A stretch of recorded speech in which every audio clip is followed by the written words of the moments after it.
Hey guys, I'm Ray and we are streaming blacksmithing. So I hope you guys can hear me all right. Everything seems to be all right. So, okay, today, welcome in. Today we are doing a bit of a petty stream. It is finally the day where I am going to make my response video for my very first negative comment on YouTube on one of my videos. The first comment that I received, or first negative comment that I received, was on my straight bottle opener video. If you guys remember that from way back in like December, it's one of the first times that you guys came to visit. So this was the bottle opener that we made that day. And when I posted the video, it was like my first attempt at editing anything. I got a comment that said, "What's next? A deep dive on a paperclip?" So that's what we're going to do today. We're going to do a deep dive on a paperclip. So here is our paperclip today. Good evening or morning over there. It is afternoon, actually. It is about 1:30 here-ish. So yeah, it's kind of a little bit on the afternoony side. It's absolutely gorgeous out. Welcome in and happy Friday. So we have our paperclip, and it's so small and like skinny, I'm not sure that you guys can actually see it. But yeah, this is the model for our project today.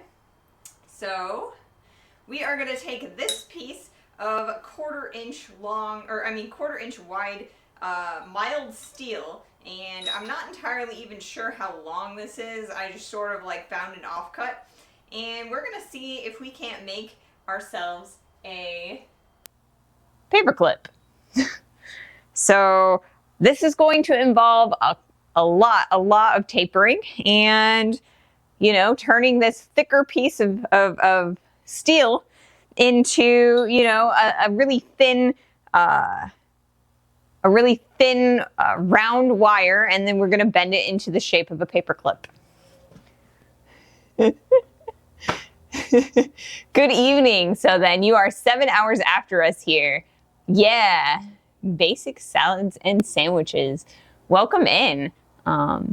So yeah, and mahalo, this is what happens when you taunt a jeweler. So it was one of my first videos, and I really didn't want to let it get me down, because I mean, I'm still very much learning the whole technological aspect of both streaming and YouTube. So I'm going to take it on the chin, and I'm going to make a video out of it. So, as always, first things first, we are going to start the forge. Raw.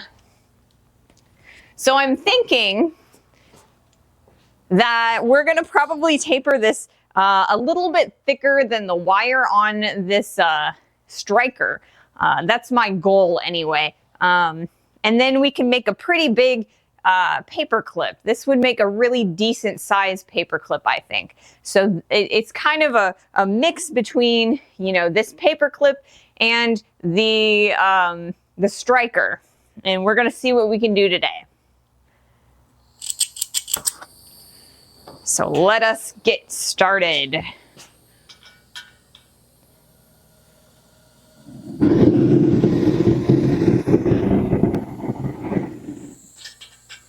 Or, let's try that again.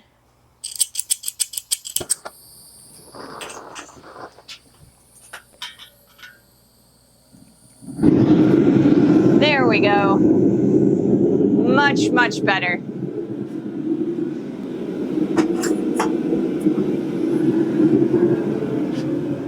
The first time I started it, it was kind of being a little bit finicky, and it was like starting and extinguishing itself in rapid succession, and that's not a very good thing to happen. We want to make sure that our flame is nice and smooth, and it's not puffing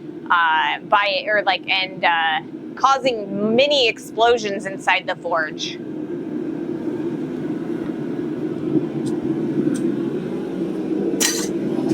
because that is dangerous. Alrighty.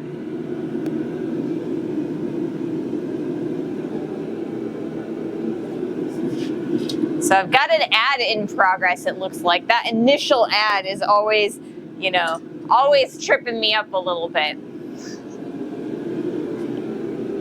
With all the hate on the internet, what you quoted was not not all that bad. It really wasn't, to be honest. But it was sort of negative, or it sounded very negative to me. So I figure it's probably somebody who was just like wanting to get my goat. So I'm just gonna take it on the chin. All in all, it was a rather funny comment, because either they didn't watch the video or like they didn't understand the video, because the comment just didn't really make much sense. So, but I did think that making a paperclip would be a really interesting project. So the idea behind this is kind of to make a bookmark, maybe a paperclip shaped bookmark. So we're gonna try that, and we will get started by putting the steel in the forge to heat up.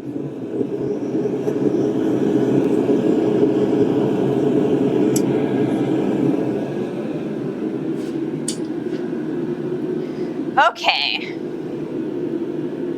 so let's see. Things that have been going on this week. I am in the process of editing our spoon overview video. It is down to 15 minutes, so I'm pretty proud of that. I think I might be able to take out a little bit more from it and get that down to a flat 15 minutes. I do have one more shot that I need to shoot and put in there, and that is when I have already cleaned up our spoon. So right now our spoon is like partially cleaned up.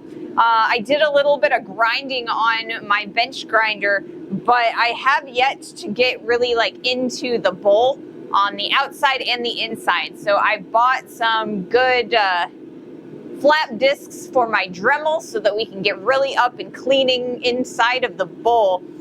So once this is all nice and cleaned up, and I'm gonna do that this weekend, I will be able to take some beauty shots, like some turnarounds, and we'll add that to the tail end of the video, and then it'll get posted on Monday.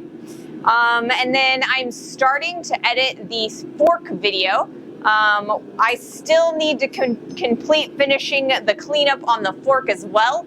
I'm not entirely sure how that video is gonna go though, because it is a little bit, or like I didn't realize at the time that my audio was kind of broken at the time. So I have a lot of on-camera microphone audio during that stream. And that was because I didn't have my lav mic plugged all the way into my camera. And I didn't notice it until like when I started editing it. So unfortunately, I'm gonna have to do my best to clean up that sound, and we'll see what we get out of that. Then I will be setting up my timeline shortly for the knife video, and so I'm hoping to get both the spoon and the fork out by the end of next week, if we can manage that. We've got set up we've got a bunch of like short videos that are set up to go out all next week as well. So we're gonna attempt to do 5 shorts on YouTube a week. And so I'm gonna kind of try and start doing a little bit of YouTube building. Next time we look, you will be making wedding rings out of stainless steel, and Curie will be making forged silver garden gate. Right? We could totally do that. I did actually make my own wedding bands, or like a set of wedding bands out of Mocha Megane. It was sterling silver and red brass. And so we made a set of Mocha Megane wedding bands. that was really before I had my jewelry apprenticeship. So if I were to go about doing that again, I could change so many things and I would do it a lot differently.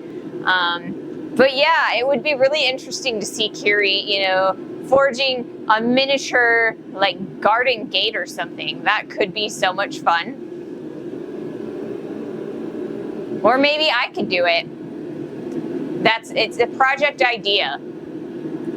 I don't normally work with silver on the forge. I have in the past, but it's never been like, it's something that you have to be really, really careful, because if you heat it too much in the forge, since my forge burns a lot hotter than the melting point of the silver, I could definitely accidentally melt it in there, and that would contaminate my forge, and any bits of like steel that I'm like working with in there could get silver on it, and then it would cause weird contamination issues. So you have to be really, really careful about using different metal types within your forges and like your kilns. It's another it's like, it's also with your like files and stuff. A lot of jewelers will use specific files for specific different materials. So they'll have a gold file, they'll have a silver file, and that way they aren't contaminating the alloys and stuff. So that's a little piece of interesting trivia for you guys. It is so warm today, and it's already getting warm. So I think I'm going to get rid of my jacket here.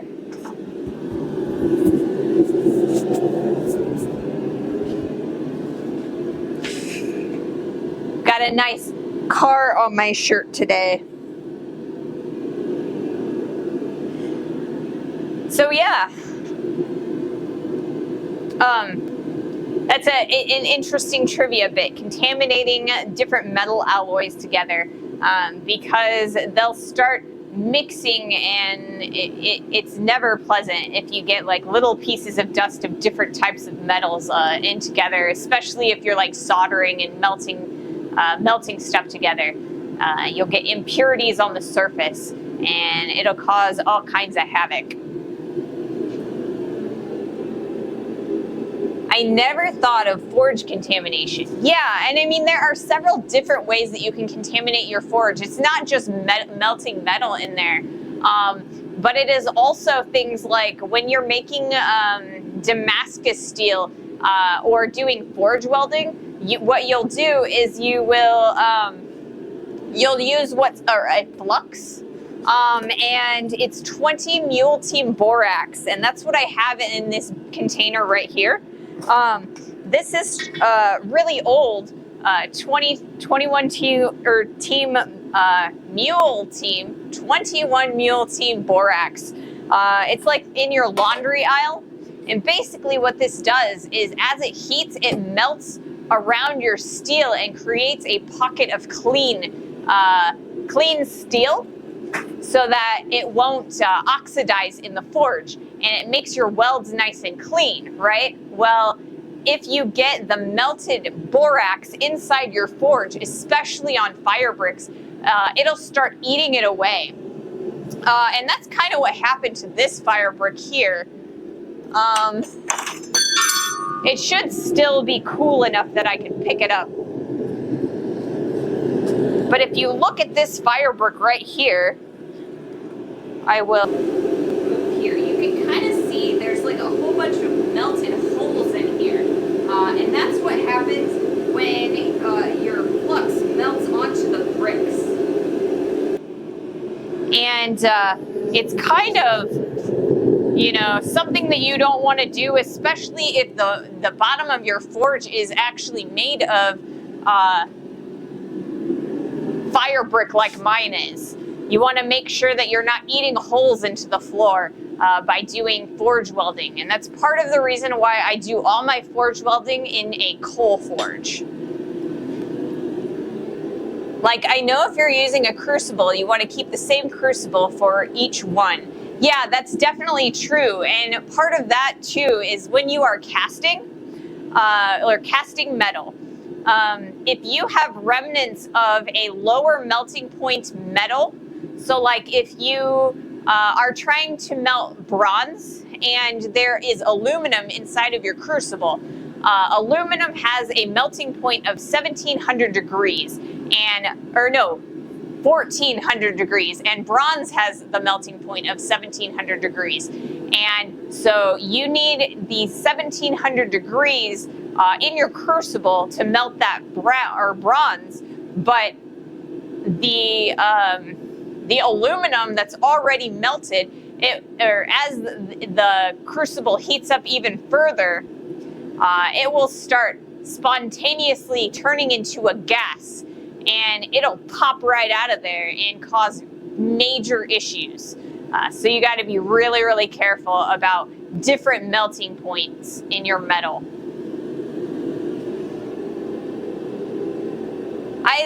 I know, okay, yeah. Haven't seen fire bricks with erosion like that. Wild, yep. When you switch to the detail camera, you're a bit more difficult to understand over the sound of the forge. Yeah, unfortunately, my capture card won't let me separate my audio channels. So it'll let me do like insets and things like that, but like I have two different audios running through each camera. So unfortunately, I can't separate it while having audio that I can sync up my two cameras. So I apologize for that. Unfortunately, exactly, unfortunately. We're all about puns here. Okay, so our metal is starting to heat up. I'm gonna take our paper clip and we're gonna put it over here. And I'm gonna take a drink real fast. Okay.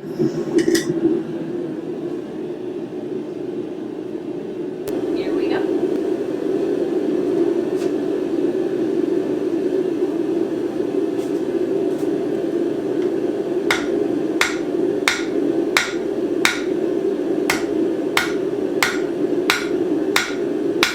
And we are currently starting a taper.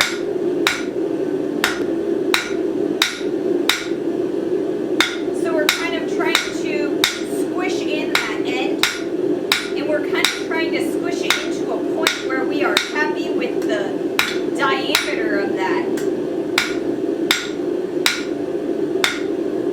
By squishing it in like this, we can kind of judge how far that we need to reduce the width of the entire piece.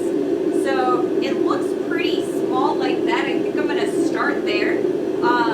So we're going to bring this tiny little diameter all the way back through the entire piece. And then once we're done with that, we'll go maybe a little bit smaller. We'll see how we're feeling at that point. So I'm going to get some more heat and we're going to keep on going.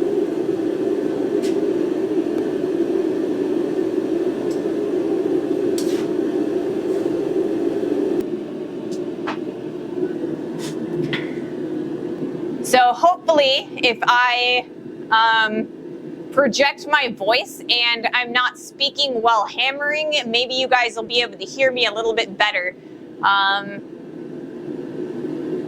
when I'm on the second camera, or like the close-up camera. All right. So today is kind of, I'm gonna try and do a little less exerting things today. I slept on my shoulder wrong last night, and I think I pinched a nerve. So I've got like these little tiny bits of pain shooting in my shoulder.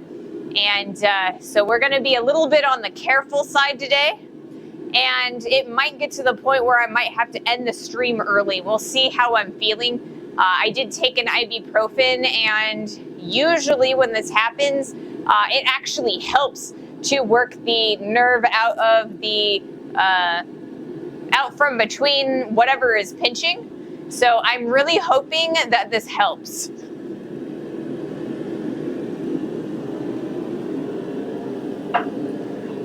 So, yeah. In the past it's helped before, but we'll see. It could also exacerbate the issue. But I have all weekend to recover, so I will be back on Monday, regardless.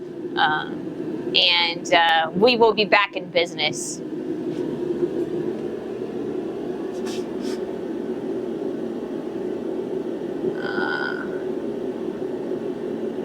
I've got myself a bot. We are gonna deny that. And then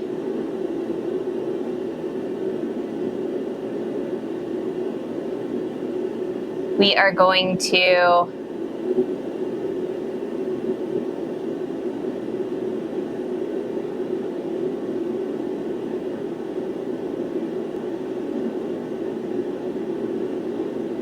ban them. Okay.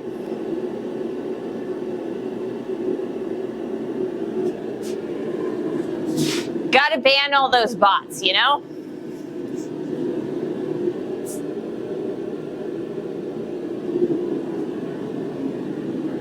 I don't need any bot viewers on my channel.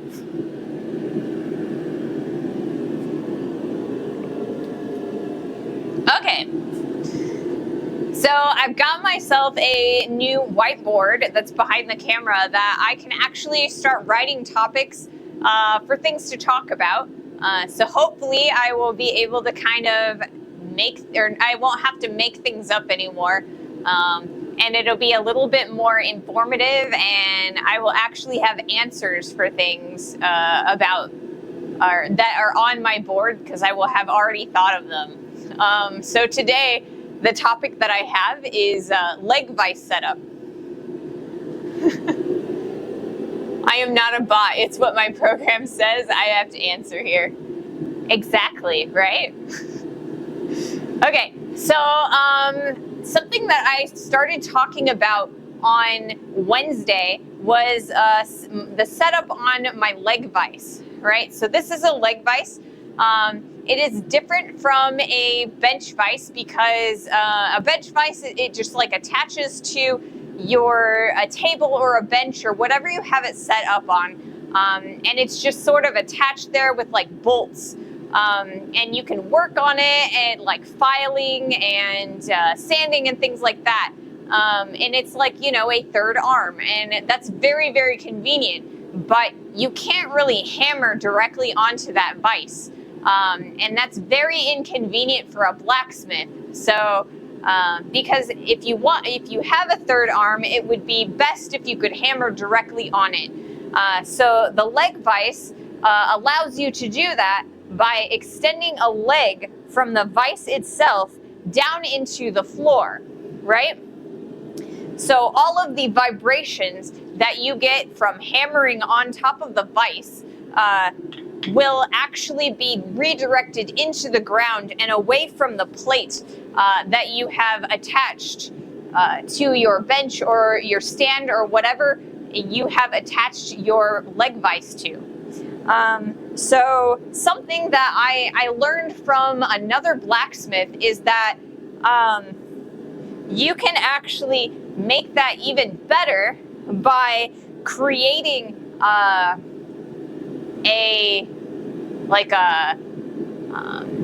what would I call it? By creating a cushion for the bottom of the leg vise, right? So instead of going directly into the concrete of the floor and possibly cracking it over time, you can actually make a whole bunch of disposable pads out of like any piece of wood, right? So this is an older one that I had, and basically it's just a 2x4 that I've cut off into a square, and I've drilled a hole where the end of my leg vise will actually sit in there. And so then when I hammer on the leg vise, all of that force goes into this piece of wood and then into the floor. And instead of cracking my concrete, it will crack the wood. And then I can get a new one when the wood cracks. So I find that really helps a lot.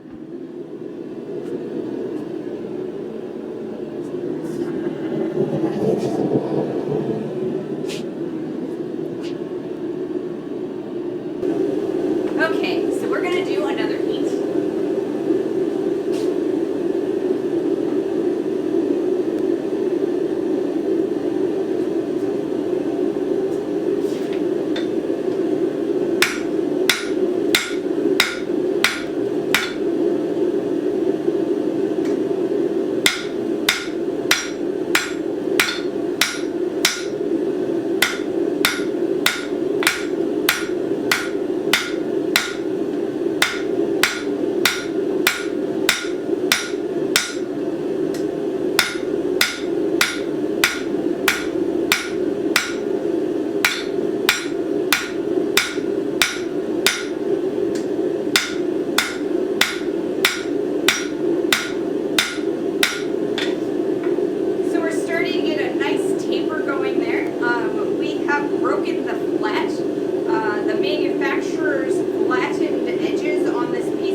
Getting rid of some scale buildup. But won't that make hammering less effective in the end? Do you want to have all of the force going into the piece, not the whole construction to give way when you hit it? I would have assumed that the whole thing should be as sturdy as possible and not flexible at all. So regardless of like how you have your vise or anvil set up, some of the force will always go into the ground. And whether that's through a anvil and through the stand or through the vise itself, some of your force will actually go into the ground. It's kind of like efficiency of work, right? So you can get a great amount of efficiency, but you can't get 100% efficiency. So it's kind of like you want to mitigate where the extra overflow force is going, if that makes sense. So I'm gonna get that extra force into the ground whether I want it or not. So it's like, do I want it to be directly into the floor, like with a, you know, kind of like a high heel, a very small area of force, or of a great amount of force, it causes cracks and stuff over time if it's applied in the same place over and over. And I know that's kind of like not entirely understandable, maybe. I hope that kind of explains it a little bit.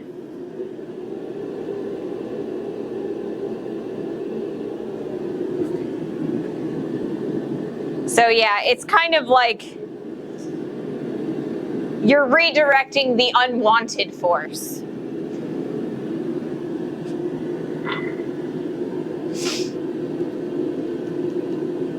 And kind of spreading it around a little, I guess.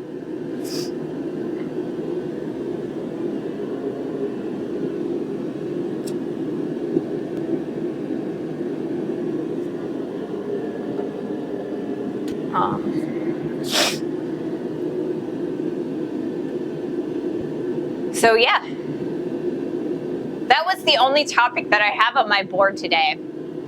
So it was interesting and it did function, but I feel like it would function a lot better if I had more than one topic on the board. So I guess I will have to start coming up with a lot more topics to talk about.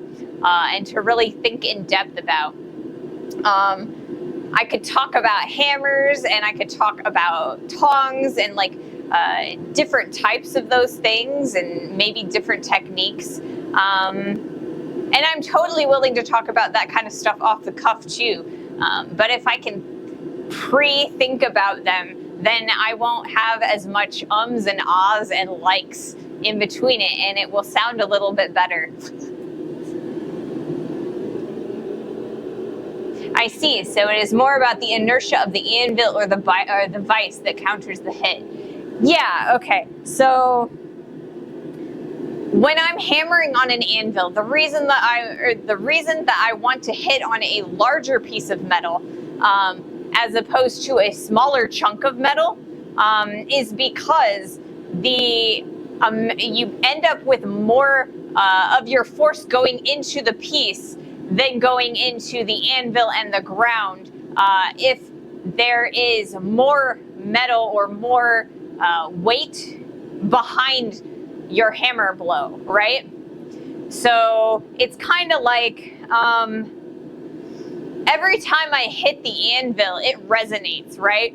On the molecules themselves, and that's where the ring comes from. So when I hammer the anvil, it kind of has a ring, and that's because the entire thing is resonating, right?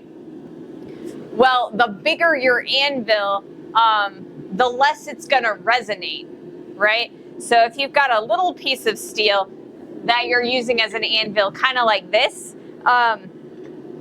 you aren't going to get as much resistance to the hammer, so the force isn't coming back up into the piece and kind of sandwiching your piece.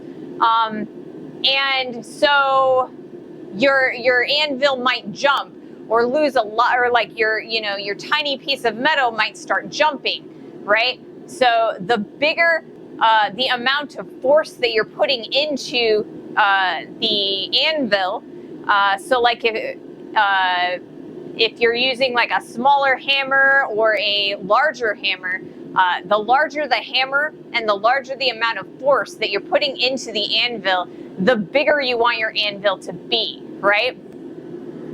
So this anvil is awesome. It's 127 pounds. It's awesome for a 2-pound hammer. But the bigger, or if I have a couple bigger hammers, I have a couple bigger hammers where the anvil starts jumping more when I'm hammering, right? So the 2-pound hammer works very well with the 127-pound anvil. But I have a 3-pound hammer that would work a lot better on a 200-pound anvil. The work would be a lot more efficient that way. Does that make sense?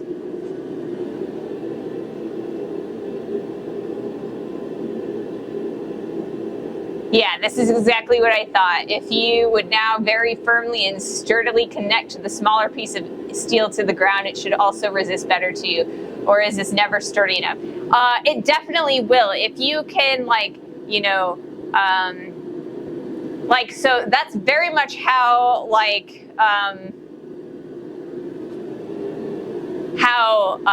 power hammers function, right?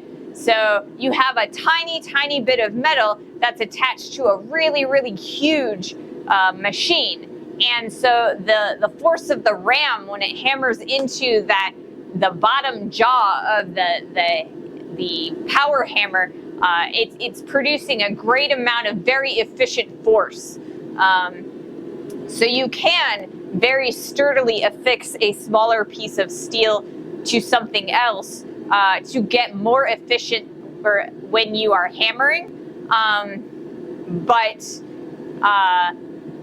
you're not normally doing that efficient of work with a vise, if that makes sense.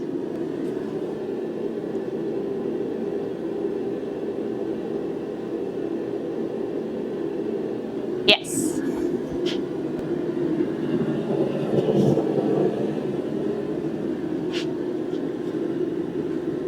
Physics lessons in blacksmithing streaming.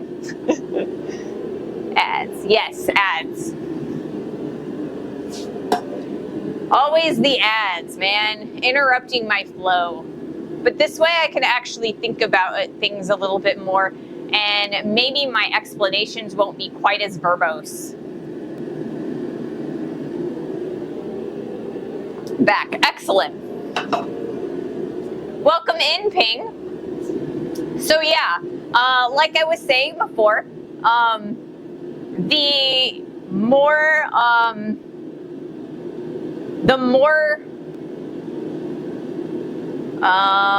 what am I going to say? What would I call it? The more mass you have, there we go. That's the answer. The more mass you have as your anvil, or the thing that you are hammering on, the more efficiency you're going to get out of every hammer strike. Because instead of, or like, you are going to lose less of that force through the vibrations and the redirection into the ground than a smaller anvil, or an anvil with smaller amounts of mass, because it might jump around or move, and that is kinetic energy that you are losing. So yes, we are doing physics lessons in our blacksmithing stream. Greetings. Hi, Christy Egg. Or S. Those are S's and not G's. Christy S. Welcome in. All right. Let's see. We are ready to do another heat. So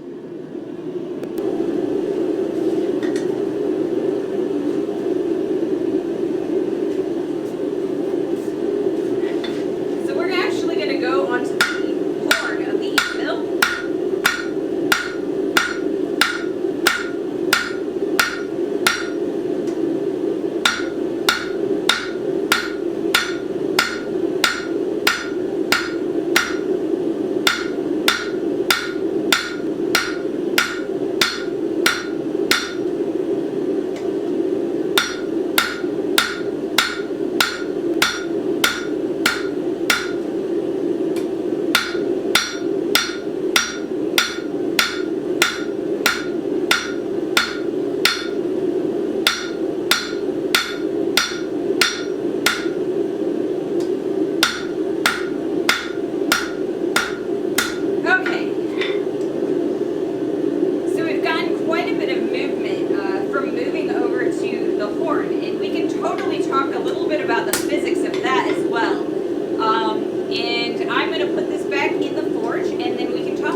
So part of the reason why we were getting much more movement over on the horn as opposed to the flat of the anvil, even though the anvil jumps when I use the horn, is because while I am losing more kinetic energy by the anvil jumping, the force that I am receiving in return from the anvil itself is being directed through a much smaller surface area, right?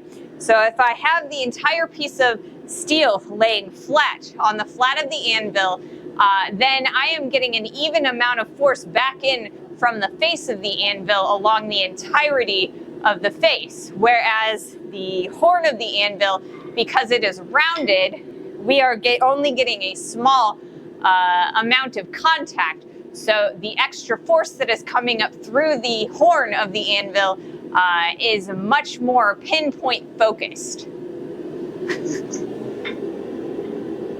I think it can be both then.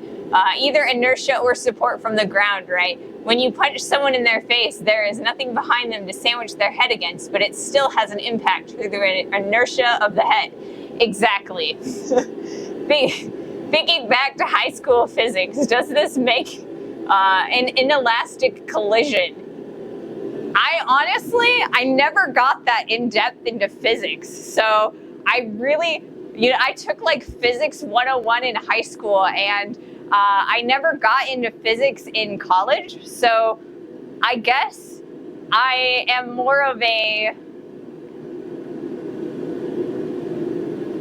cursory scientist person. I don't know proper names. I could probably do some math if you gave me the formulas, but I'm not familiar with like specific theory. Like pool balls, that's an elastic collision, I think. Yes, and I mean with pool balls, all of that force and inertia, like some of it is transferred into the pool ball that is colliding forward. You get that forward momentum, but there's also a little bit of waist movement that is coming backwards and ricocheting off of the initial pool ball. So your cue ball starts moving backwards, and if you can harness that extra energy, you can actually start doing trick shots.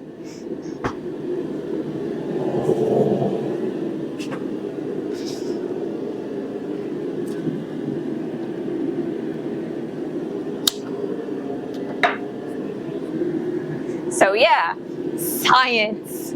Science is cool. But yeah, when I went to college, I was an art school major, and so we didn't actually have that many science credits as a requirement. But when I was in high school, I absolutely loved science. That's what I wanted to do for a very long time. I wanted to be a chemist, actually, and do like a bunch of like, mixing chemicals and creating new, molecular combinations and things like that. But when I actually went to the job fair to look at chemistry jobs, most of the jobs that I found in the area were just like taking pHs of acids. And I'm like, that's not what I want to do with my life. I want to do something that like is fun.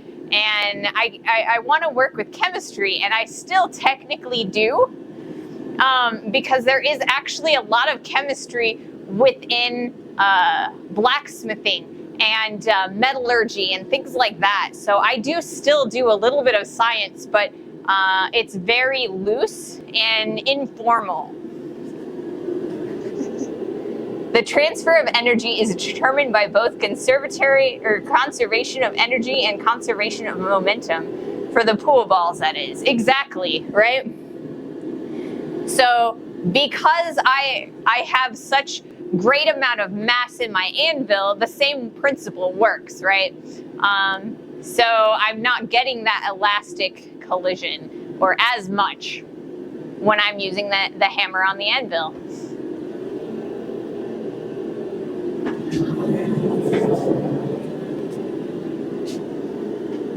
Science lessons.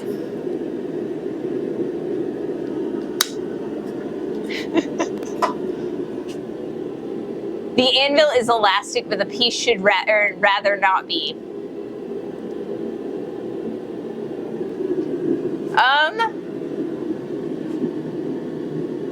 Well, we're trying to, we don't want the piece of steel that we're hammering to move, right? We want it to be incredibly still and actually be there to take both the force from the hammer and the force that is being returned from the bottom of the anvil.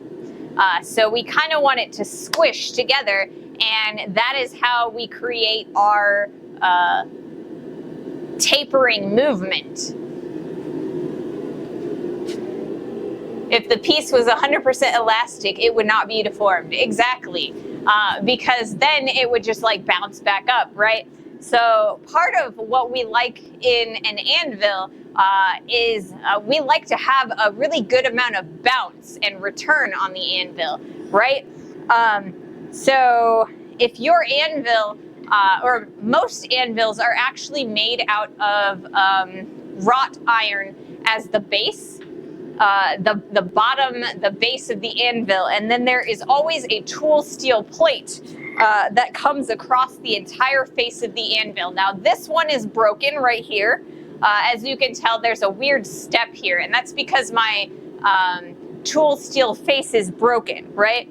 but the two paired will actually create a large amount of return.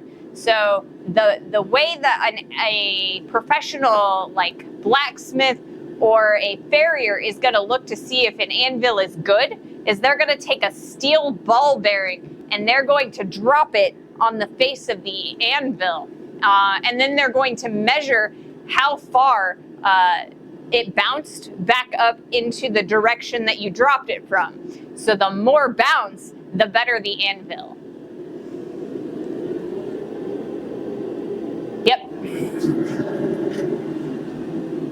So I'm gonna do another.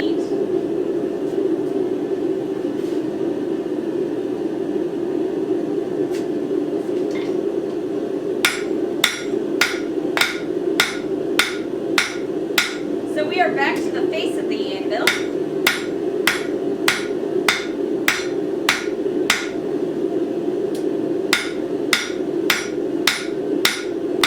Because while I want to continue to squish in the material and taper that down, I also want to keep it nice and straight, and I don't want the material to go all curly on me.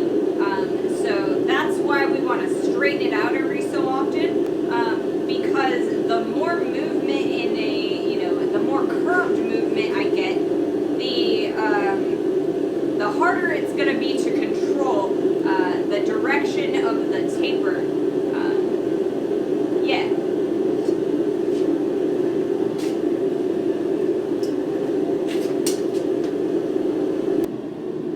So we want to make sure that our steel remains straight so that we don't apply more force on one end or on the top than the bottom. So if you've got a curved piece of steel and you apply pressure from the top, you're going to actually grow the top more than you're going to grow the bottom. And so it's going to continue that curve, and it is going to kind of warp the whole piece. So the more you warp it by allowing it to curve, the more curve you're going to generate. Makes sense. Might you need to switch the tongs later, or will you just keep a thick end and hold it? So I am planning on eventually switching the tongs because we will be turning the piece around. So I will probably either use my my universal tongs, or I will find another set of tongs. And we'll use those. Like, I have this set of tongs here, and these are knife maker tongs, and they're really kind of bad. I made them like forever ago. They look okay, but they're very bouncy and squishy, so they don't hold the piece very well. But they do hold the corners a little bit better, so we'll be able to hold a smaller piece of steel with them. But yeah, we should be trading tongs every once in a while today.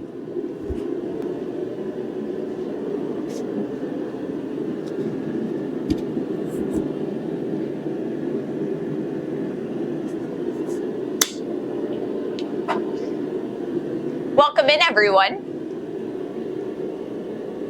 It looks like Yankee gave me a shout out to 7 viewers about a half an hour ago. Thank you, Yankee, if you're here. Is there a difference between tongs and pliers? In German, it translates both to the same word.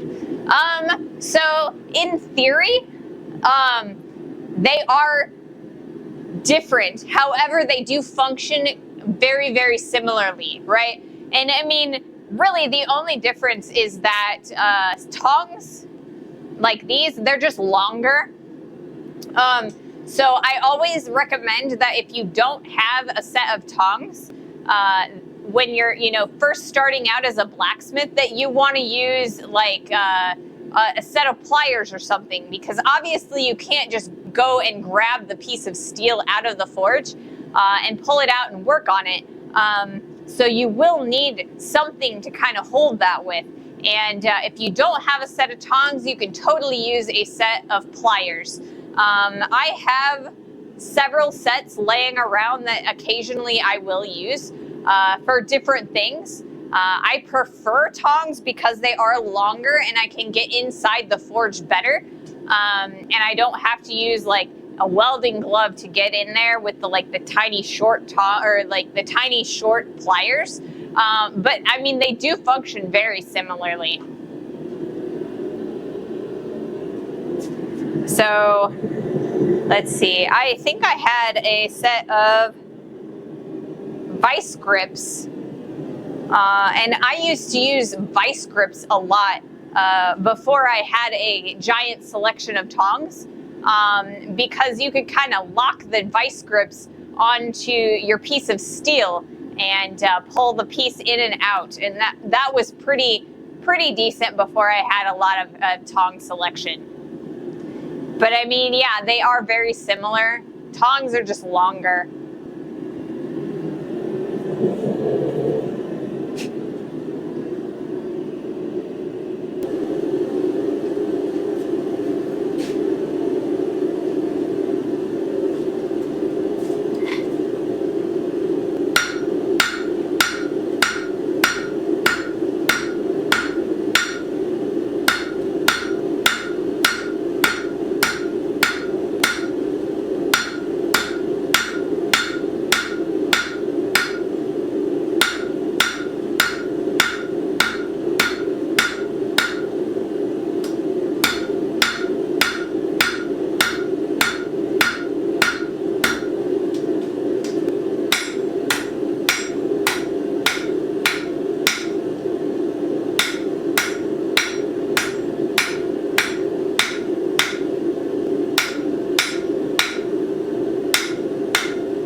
So yeah, we are getting a lot of movement, a lot of draw on the taper that we're doing. I'm pretty happy. I'm starting to think that we might actually be able to finish this project in one day. And that would make me really happy, but then I also have to figure out what we're gonna do next week for our project.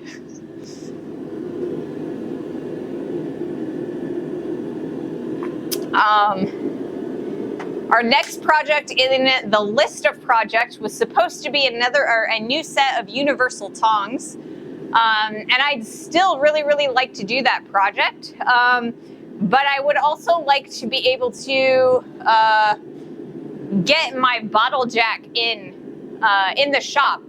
I'm not sure if I'm gonna have to order it or not. So I might have to switch a few projects around so that I can make sure that the bottle jack comes in and I've got it, the press functional again. The wedding rings, of course. Yes, that would be fun. But I don't actually have any semi-precious metals at the moment. The most expensive metal that I have in the shop today is bronze. And I actually have giant bricks of it, about yay big. They're about 70 pounds. So yeah, I don't have anything that's like, you know, much more precious than bronze right now. I used to have some sterling silver, but I think I used that up. So I don't know. We will have to figure it out. I might be able to get my bottle jack in over the weekend, and if I do, then we will be able to put that in and we'll be able to start our tong project on Monday. If not, it's kind of like iffy as to if I'll get it in or not. If not, I guess I'll have to find something else to do. Why not stainless steel? We could do stainless steel wedding rings. Yeah, we could do that. I kind of feel like stainless steel wedding rings can be a little bit boring. So I would have to come up with a good design to either cut in or hammer in. So like a good design that a lot of people really liked when I was at the jewelry store was like a straight ball peen hammer texture. Those are always really cool.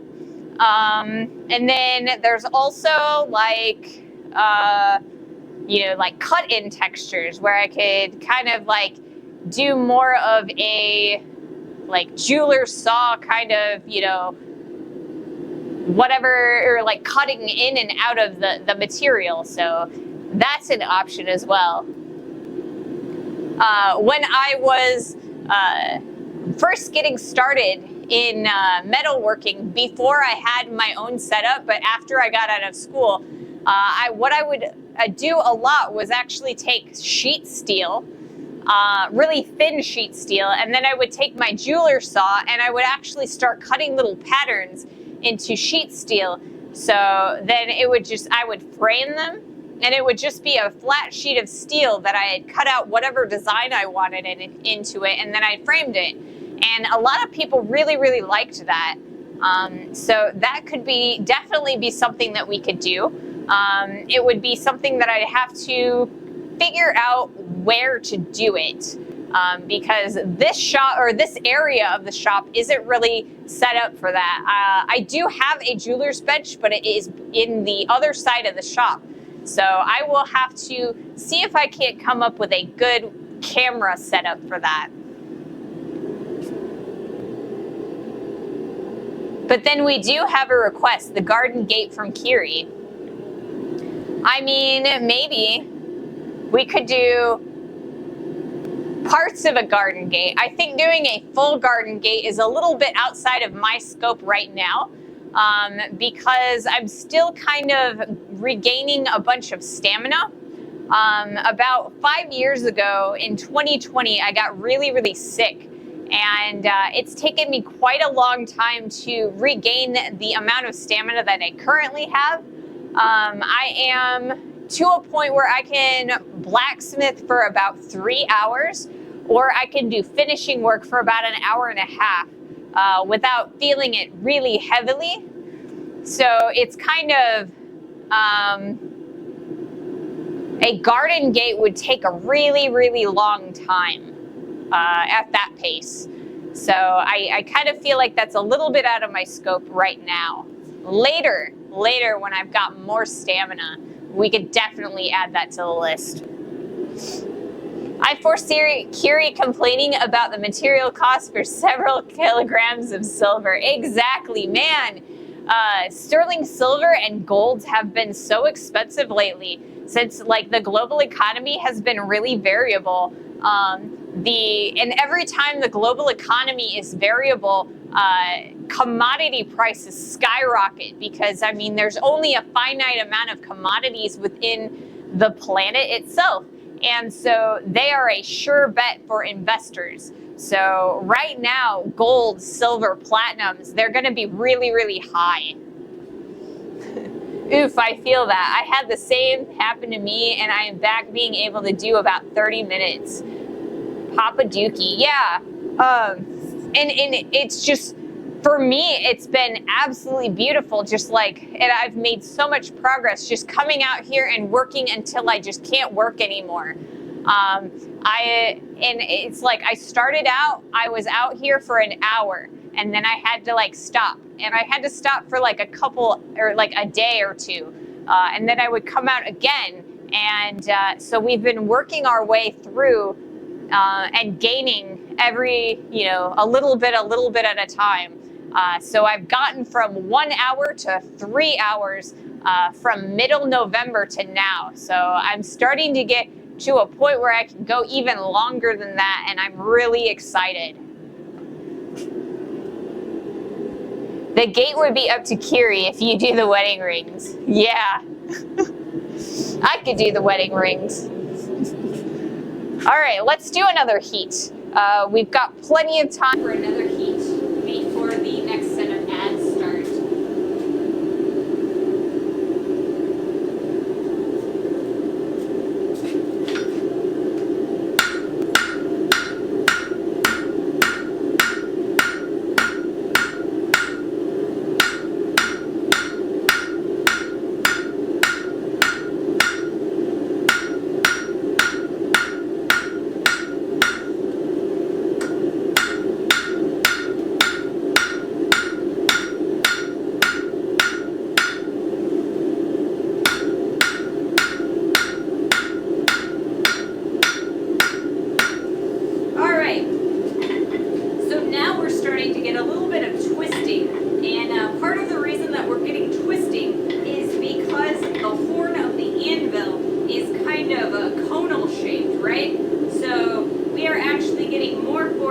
closer to the horn, or like the point of the horn of the anvil. So that's starting to twist things. I also myself have a little bit of an issue where I have a tendency to kind of angle my hammer a little bit downward. So I end up twisting my material as I am hammering it occasionally. So for our next heat, we're going to have to try and correct that twist.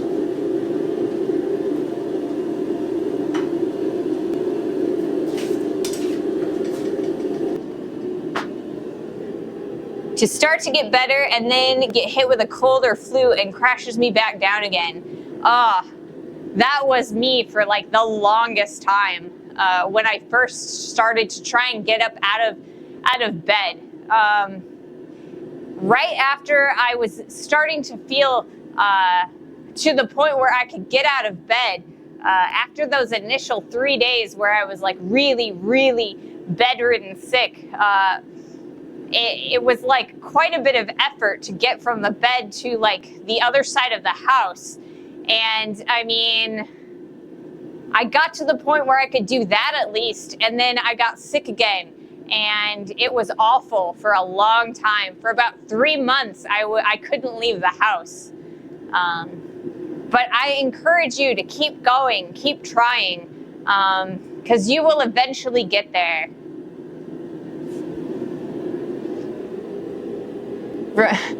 Welcome in, Bluesy. It is great to see you. How are you doing?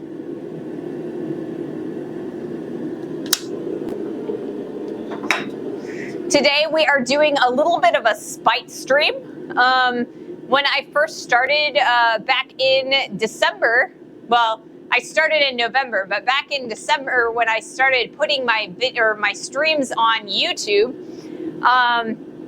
I had a comment on one of my videos, the straight bottle opener, and the comment was like, it was like, you're doing a straight bottle opener, what's next? A deep dive on a paperclip. And I really liked the idea for that project. I decided I was going to take that as a personal challenge, and I was going to try and forge a blacksmithed paperclip. So the amount of drawing material down and hammering in a very smooth paperclip is quite the challenge. And so I decided I was going to take it on, and we are finally to that project. So that's what we're doing today.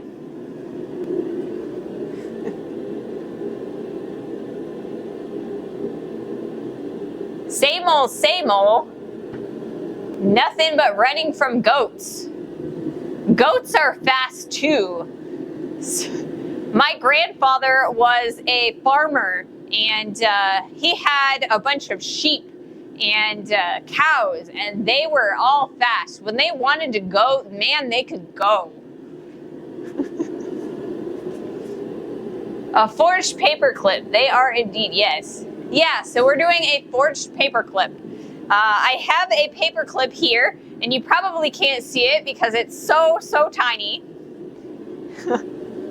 But yeah, we are going to make a paperclip. Hand forged. It's gonna be fun.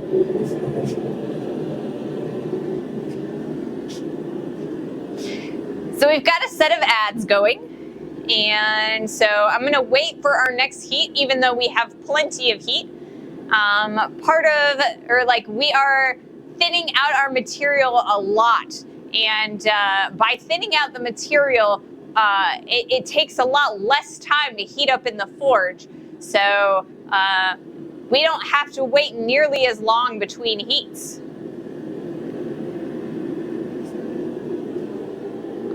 Sheep are just stupid goats. Sheep are just stupid goats.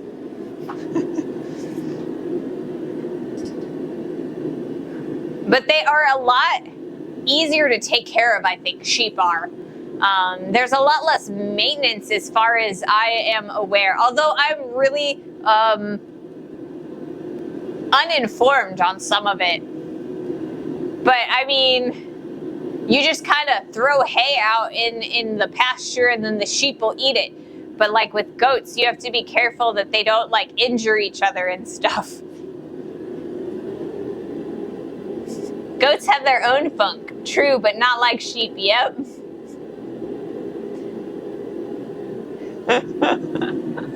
Sheep are smelly. Very smelly. Okay, so let's see. What are we gonna do? Another heat. Sheep taste better, I guess, although I probably never ate a goat. I don't think I've eaten goat before. I mean, I've had goat cheese and goat milk, but I've never eaten goat meat. I never thought that was like, I mean, I guess it makes sense that you could eat them, but I guess I've never wanted to, maybe? You've eaten goat curry. Interesting. Curry is great. I love curry. But you gotta get a good curry. Alright, so we are going to be fixing the curb.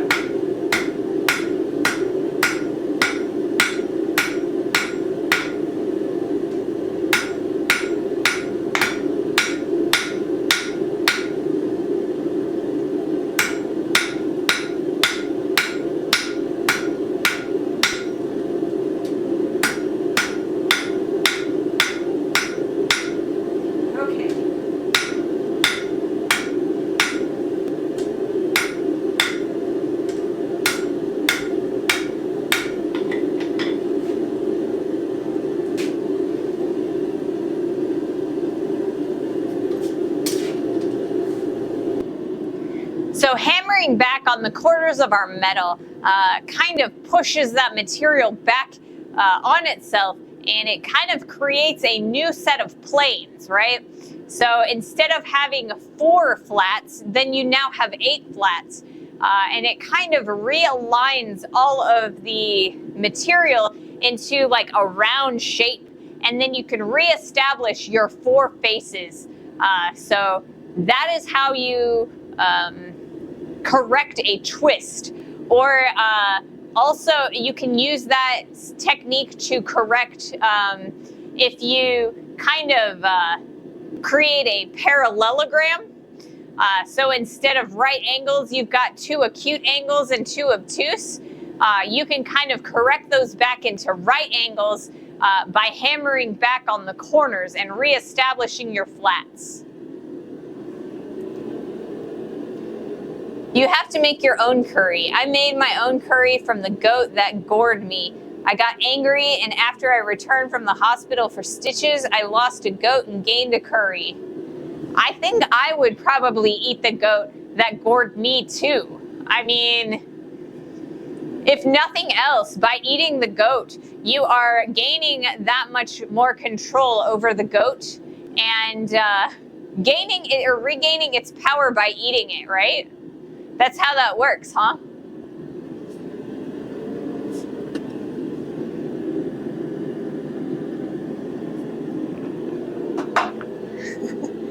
In the end, humans do have the upper hand. That we do, unfortunately, at times. Yeah.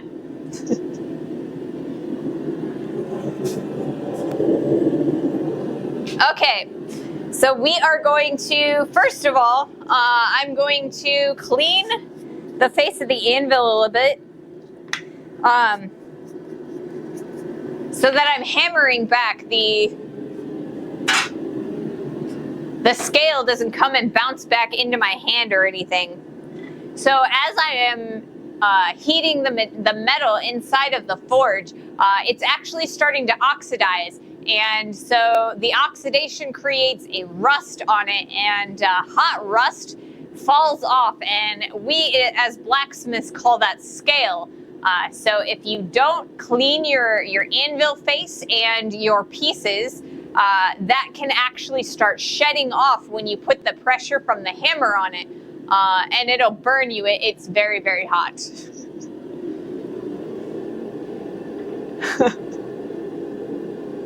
All hail opposable thumbs, exactly.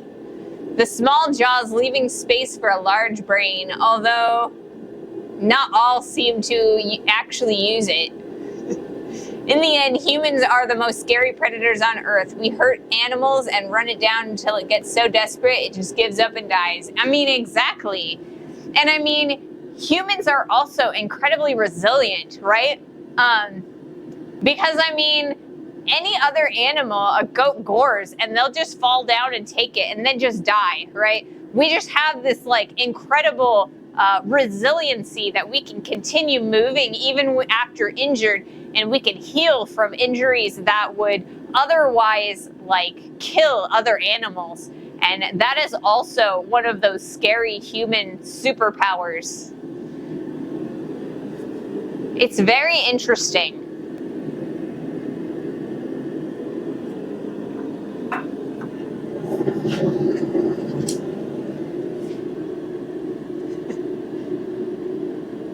Yeah, we have no protection built in. Yep, exactly.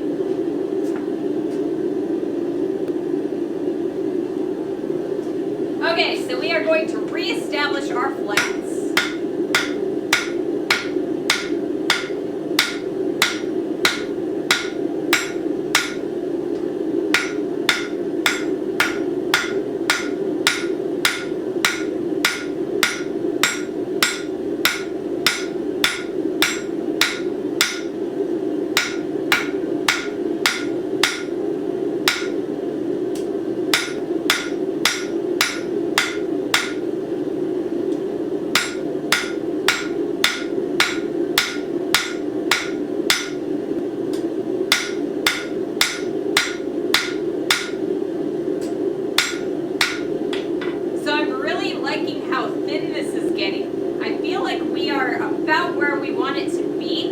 Initially, so I think very shortly we're gonna, well, not very shortly, I think right now we are going to flip this around and swap tongs. So let's see how much longer we can get.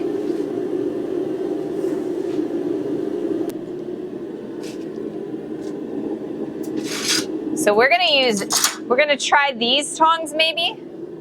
Let's see, will they work correctly? They seem to be working all right. Hopefully that'll work.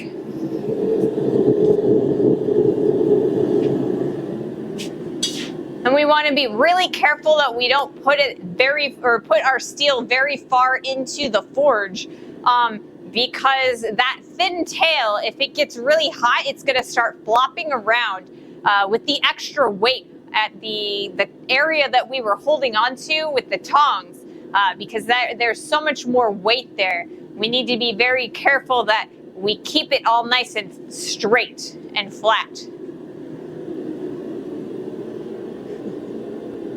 I don't think humans heal better biologically, but opposable thumbs and large brains led to disinfection, stitching, and antibiotics. And wouldn't it just burn?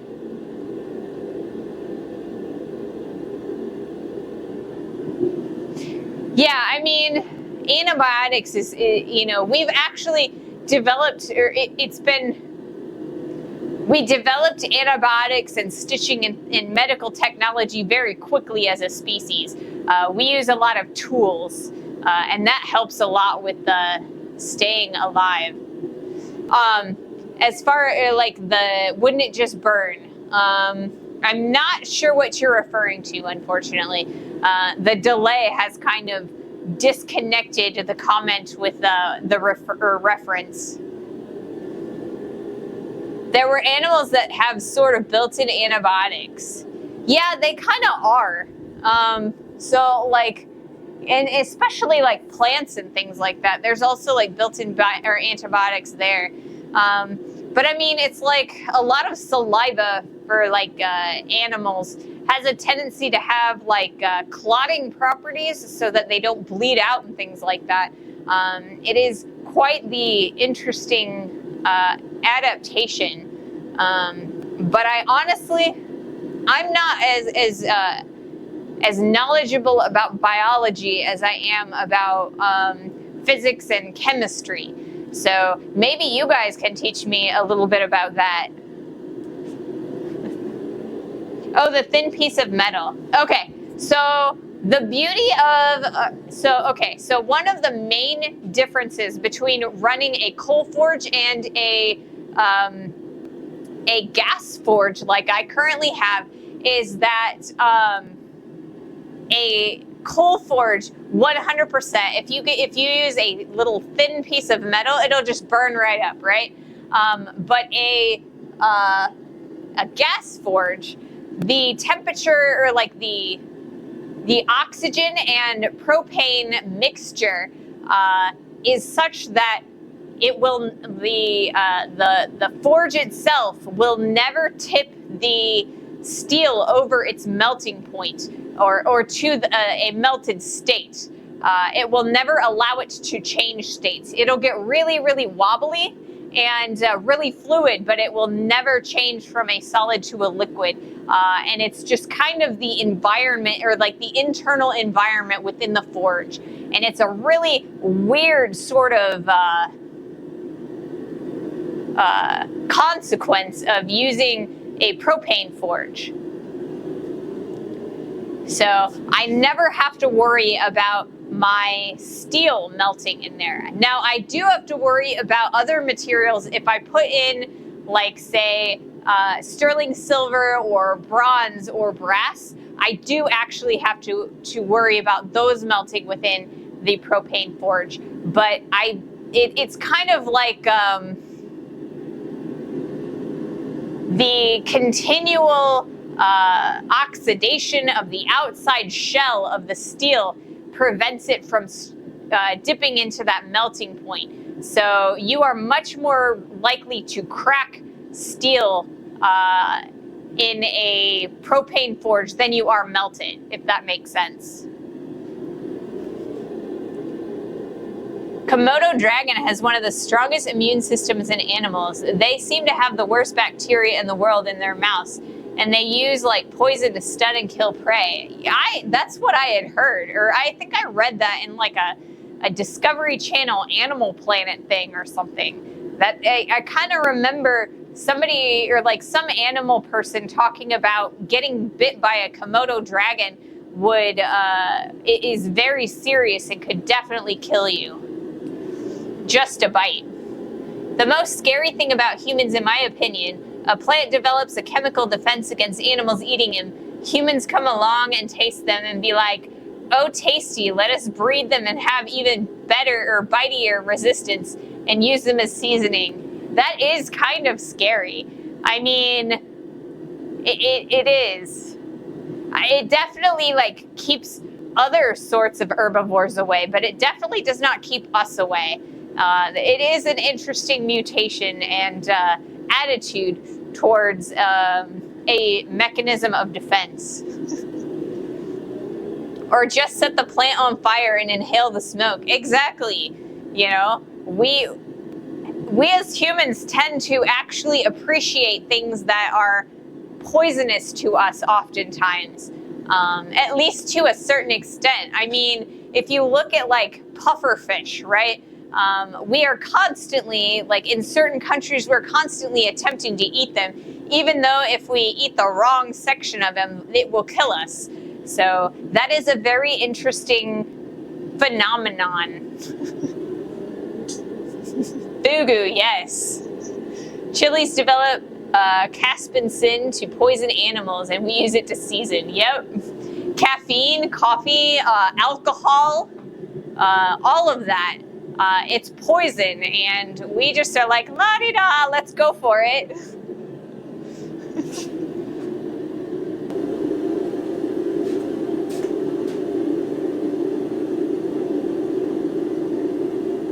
Alright, let's see if I can't pick this up.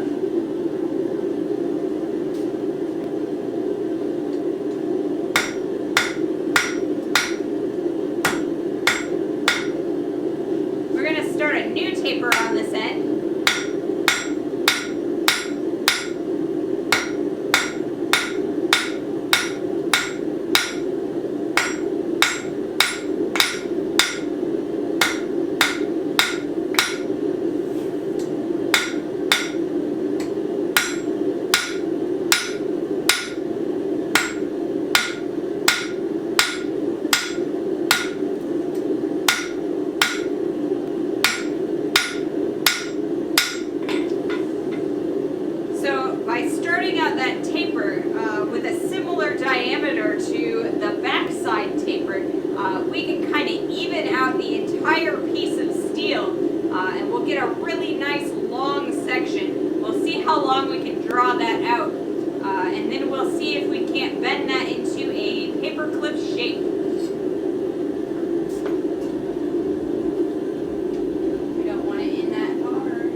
If ever an alien flies by, they will go, "Those are too scary. Let's just leave them be." I mean, I could totally see that. I mean, we as a people, and it's like, not only are we resilient and we do things that are deliberately detrimental to ourselves, we are also very violent towards each other. And that's also pretty scary. So I would not be surprised if aliens looked down at us and were like, "I think I'll go that way." But for the fugu, the intention is to not eat any of the poison as opposed to caffeine or nicotine. It's like the cultural thing to take the risk. If the chef does their job right, it's just fish on your plate. Exactly. But I mean, there's always that risk, you know? If we were smart, we wouldn't take the risk.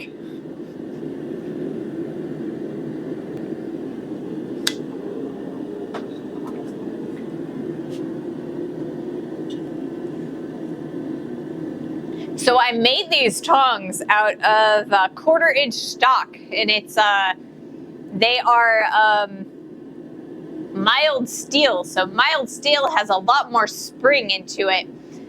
If I would have made these same tongs out of tool steel, they would be a lot easier and a lot better to function. But it's really difficult to hang on to things with these tongs, because they kind of like twist and bend, and they're very like bendy. Smart is just not how humans are, exactly. Skydiving, base jumping, I mean, there are so many things that we as humans do that are just like, why? Why would we do it? If we were smart, we wouldn't.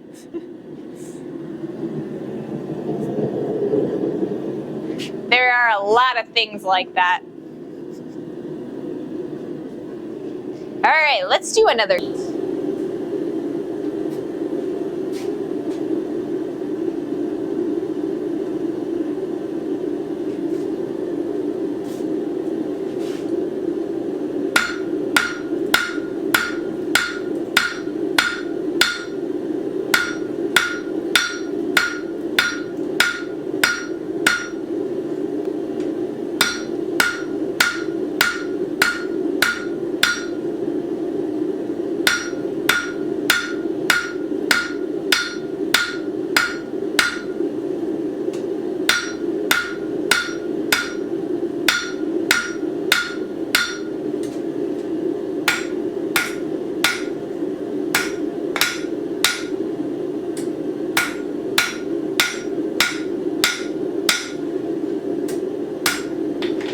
Okay, back in the forge we go.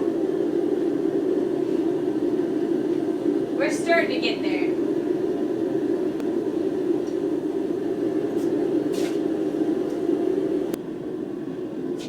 I gotta say, when I came out here, I had a pinched nerve in my arm, and it was actually a little bit painful to move my arm around, but right now it's feeling really, really good. Hammering has always kind of loosened up my my muscles a little bit, and it tends to help me work out the pinched nerves that I tend to get. Well, in the armed forces, I performed a few jumps. I would never do that again. One shattered OS nervicular bone is enough. Ooh, that does not sound like fun. I think that I would probably avoid base jumping as well.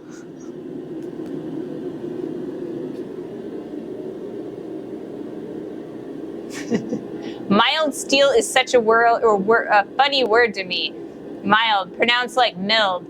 In German, it's usually the opposite of spicy, so like mild steel sounds like stale steel. Yeah, it is actually milled steel.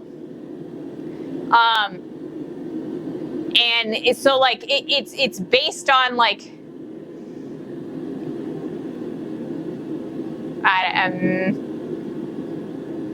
It is a very common type of steel that is milled a lot of places. And so it's like milled steel or mild steel, right?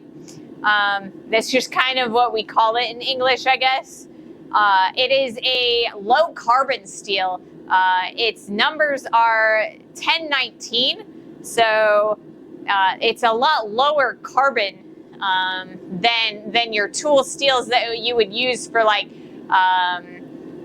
hammers or anvils or like even knives. So yeah, it's more of a construction steel.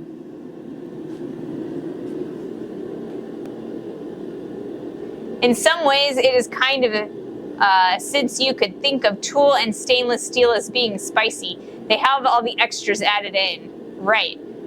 Same in Dutch. Basic salad sandwich. Yep. Boring steel. And that is it. It's like basic construction steel. It is the most common steel that is manufactured in the world, because it's not just the United States. A lot of steel mills are all across the world, and a lot of our steel in the US is actually imported from other countries. We don't have a lot of our own mineral resources. So yeah, we have a tendency to import a lot of that from, well, I think most of it is actually coming from Canada. And that's why we are having some issues with Canada right now in the United States, because we are greedy. Anyway, I try not to get political. Anyway, yeah, so it's construction steel as opposed to your tool steels that you would use for tools, obviously. That's why they're called tool steels. But yeah, it's a basic steel, and it is very bland because there isn't much in the way of other materials in it. Generally, if you buy steel without asking for a special type, you get mild. Yep, exactly. And like I said, it is 1019. That's its like numerical designation. Whereas the most common like knife tool or tool steel is actually 1095. And that is a very high carbon steel. And it is an oil quench steel. So if you were to quench 1095 in water, it would crack. And in worst case scenario, it would shatter. Whereas the low carbon steels, the 1019, the mild steel, you can quench that in water buckets any day of the week, and it's just gonna, you know, it's just gonna be there, and it's always gonna be soft, and it's like you're never gonna be able to keep an edge on it. I ask if DeepL for translation, what I can be translated back to building steel, normal steel, or unalloyed steel. Yep. 1095 can crack in oil. It can crack in oil. But a lot of people do actually quench it in oil. I think it kind of depends on like the temperature that you are going to like quench it in, because if you go over its hardening temperature, you're a lot more likely to crack it. So each steel has a specific temperature that will align the crystalline structure in various ways. So there is a temperature for normalization, and that is when the crystalline structure of the steel is most relaxed, and so it's softer in that state.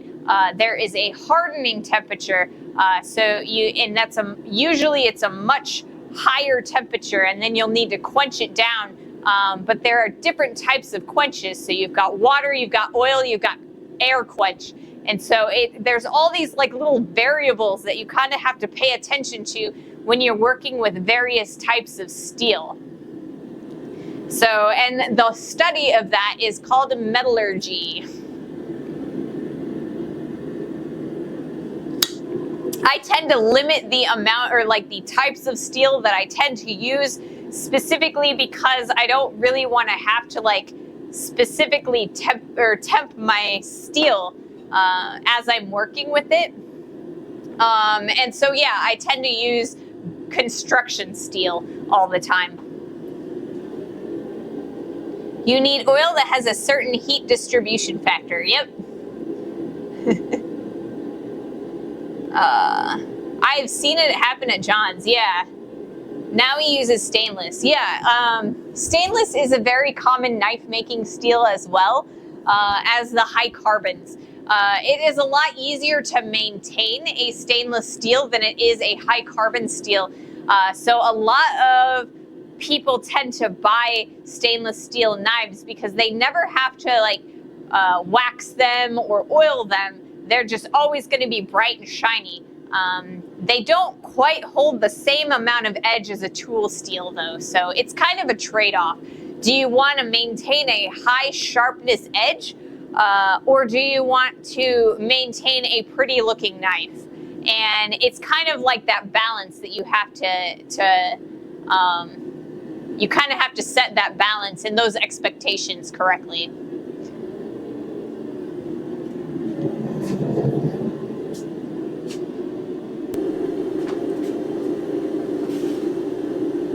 Wait, are we on ads? Oh, you know what? I haven't been paying any attention to my cameras.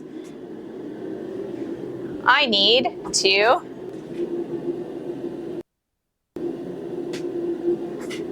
start my cameras up. I lost my clip like forever ago.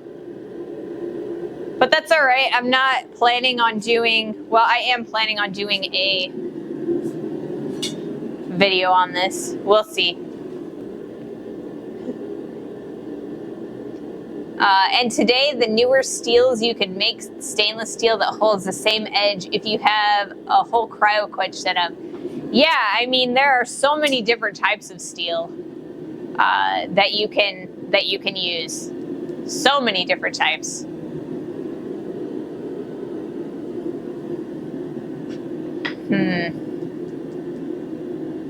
I lost my...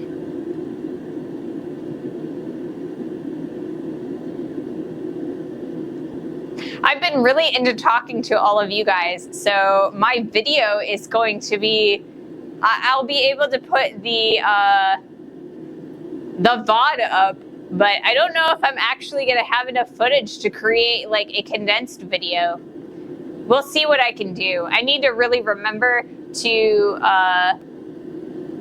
record my footage and flip my clips. So we're in the middle of ads, so I'm going to wait a little bit until those ads are done before I take the material out again.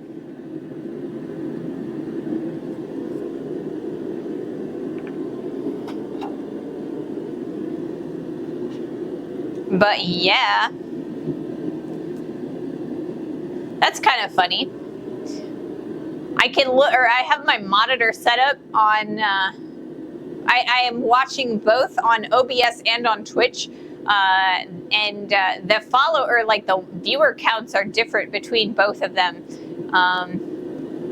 One says 11, the other says 10. I guess they both now say 10. But yeah, there are a lot of different types of steel that we can use. I just tend to use the basic steel because it's just, you know, easy. Here it says 10. Yeah, for whatever reason, it had said 11. So maybe I have lost or maybe I lost a viewer and they had to, you know, kind of catch up. Maybe one didn't catch up to the other faster. Unspicy steel, blunt steel. That's exactly it. I mean, mild steel is very blunt. It won't hold an edge at all. It bends quite quickly. If you can get your hands on it, raw iron is the duck's guts for forging. Yeah, it's really easy to forge. Now 12, we just need to update. Oh, okay. Interesting. All right, I am gonna do another heat. Real fast, now that the ads are done.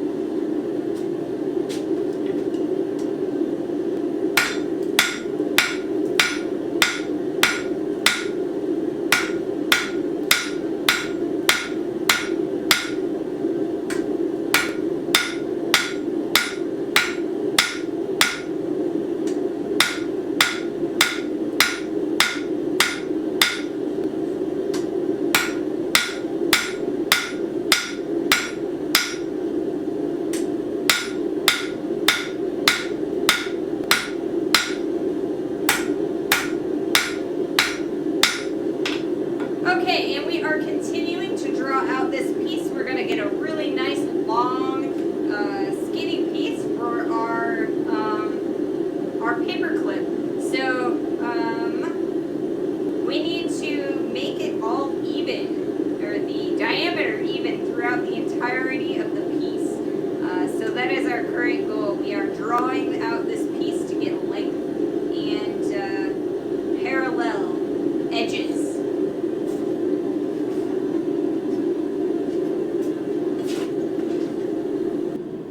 I've been paying so much more attention to our conversations that I am losing track of what I'm actually supposed to be doing here today. So I don't know. We're going to make ourselves a paperclip, but I don't know if I'm going to have a very good footage to create a nice video out of this. So maybe it's less of a spite stream than originally thought.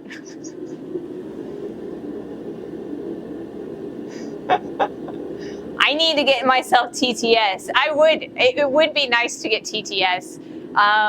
But I think it would be, in order to get TTS, what I need is to actually pair my headphones to the laptop, because I have sound canceling headphones on, and right now I couldn't hear TTS if it was going on at all. So I would have to figure out a way to, or I guess I have to figure out if the laptop that I have has a Bluetooth feature so that I could pair my headphones to the laptop before I get TTS. So right now, I can actually pair my headphones to like my phone and listen to like Pandora or Spotify or whatever. I tend not to do that while I'm streaming because like I'm talking to you guys, but I could totally use the Bluetooth to pair with TTS if I needed to. Twitch be twitching. I trust the numbers Twitch gives as far as I kick a ball, yeah. Of course, why do you think John uses bone conducting headphones? Or, yep. How old is the Lavinio? This one is like, I don't know, 3 or 4 years old.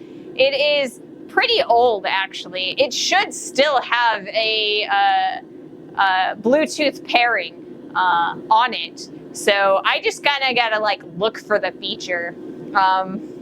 Normally, like I said, I just pair it to my phone, but I'm almost positive there's Bluetooth pairing, because I mean, and if not, I'm sure I can get like a little USB that I can put in the laptop to pair it. So I could totally try that. I haven't looked into TTS or into like sounds, because I want my brand to be very professional, and I tend to not like a lot of clutter all over the picture.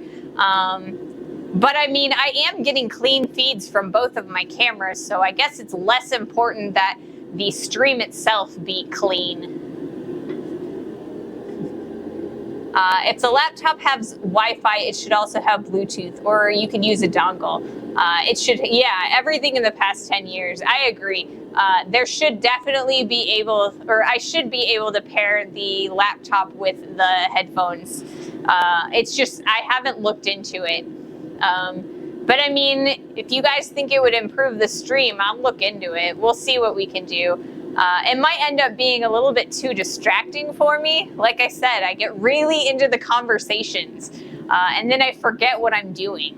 And I am still trying to create good YouTube content out of the stream as well. So we'll see. We'll see if I can focus enough to do both. Ragnar would be proud. Ragnar would be proud, man. The Viking who invented Bluetooth. Yes. All right, let's do another heat.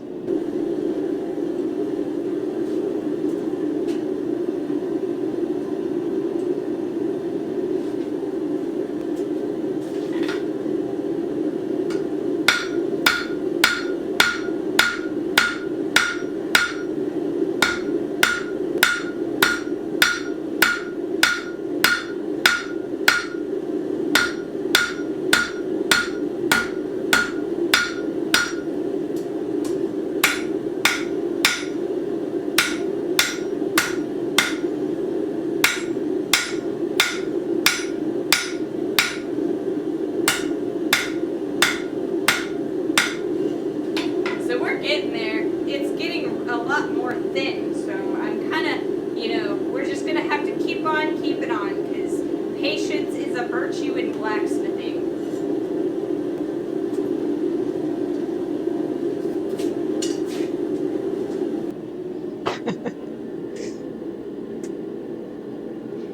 Maybe you could do a just chatting part before or after doing the metalworking part. Not quite the Viking who had a Bluetooth and invented a language everyone in Scandinavia had to learn. Huh.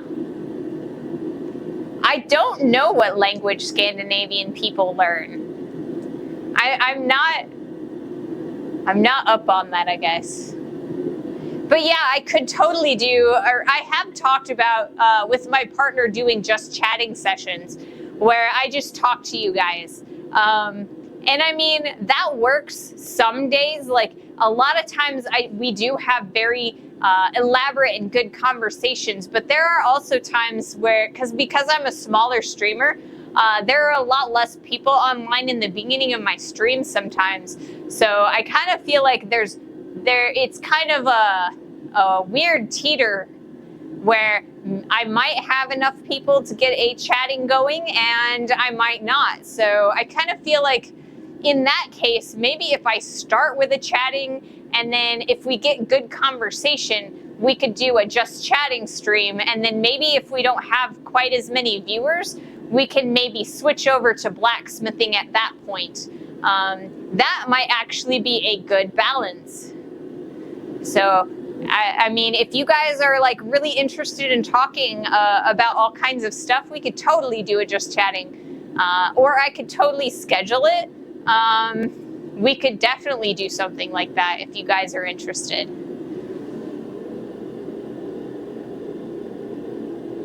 Well, they speak Norwegian, Danish, Finnish, Swedish, and Sami. I got a notice you got on when you were going for an hour.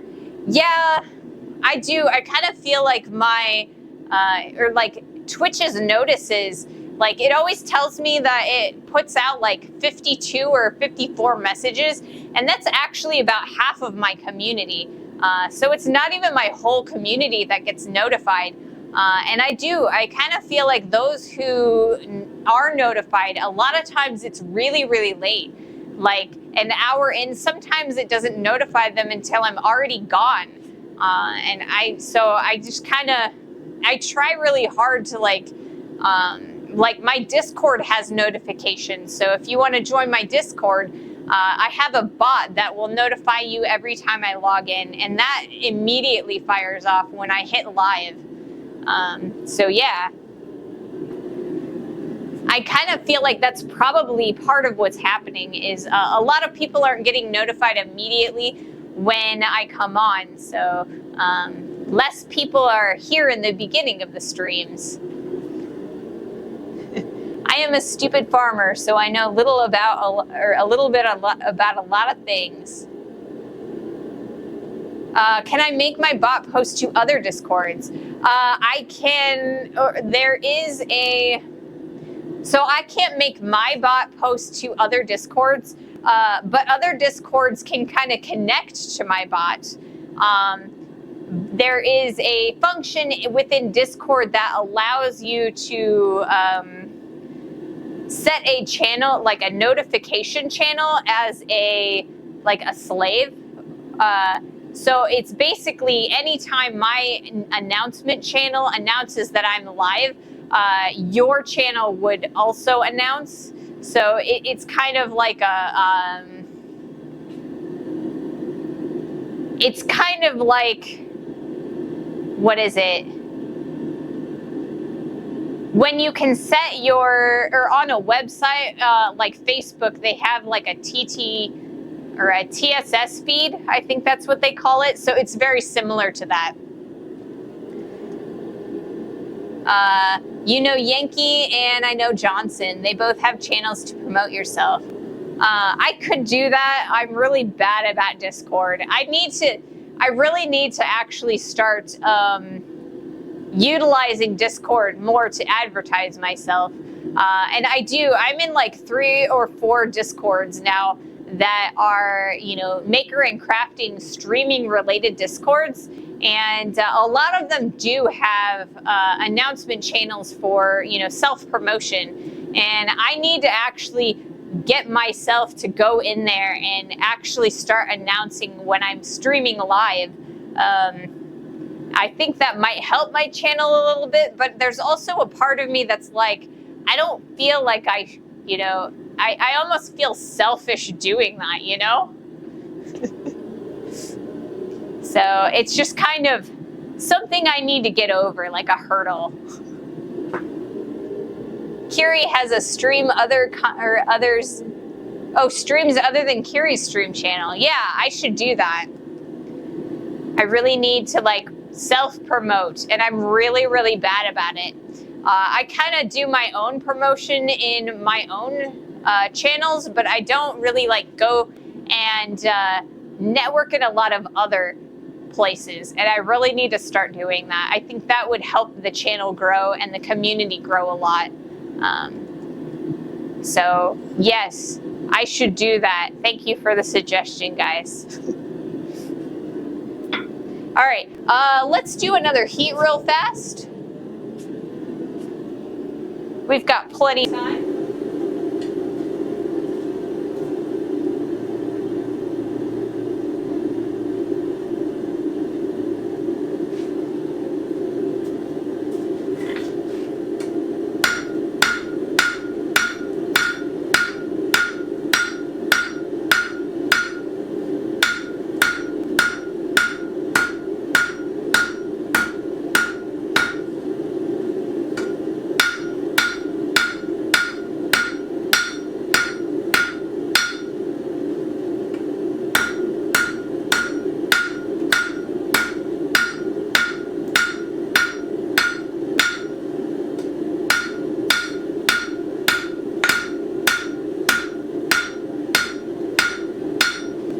Okay, and we've got a little bit of twisting and a little bit of skewing going on here. So like we did before on this side, we're going to go back and start hammering on the corners to kind of squish that back and re-establish our 90 degrees. So that'll be our next heat.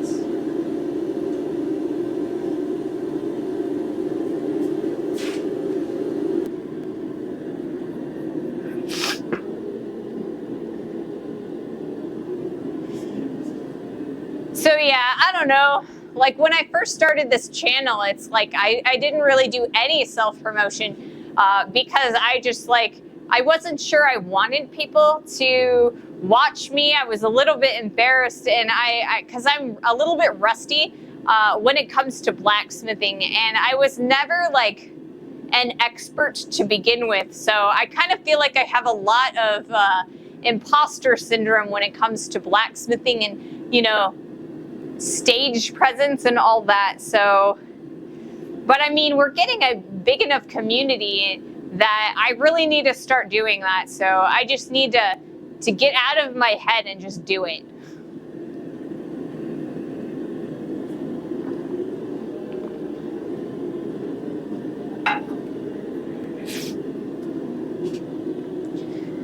Yep. Let's see. What else can we talk about? We can talk about a lot of different things. We have been talking about a lot of different things. Let's see. And this is why I got myself a whiteboard, right? With the dry erase markers so that I can like put topics for discussion on the whiteboard. And I put one topic on and then that was it. And now I've already done that topic and covered that today. So now I gotta, come up with more topics. That is hard, coming up with topics sometimes. Maybe if Streamer X is live, you don't post there, then you aren't stealing an audience. Yeah, definitely. I would definitely not post on, I don't really want to steal other people's audiences because other people work just as hard as I do to create, communities of their own. So yeah, that is a good rule of thumb.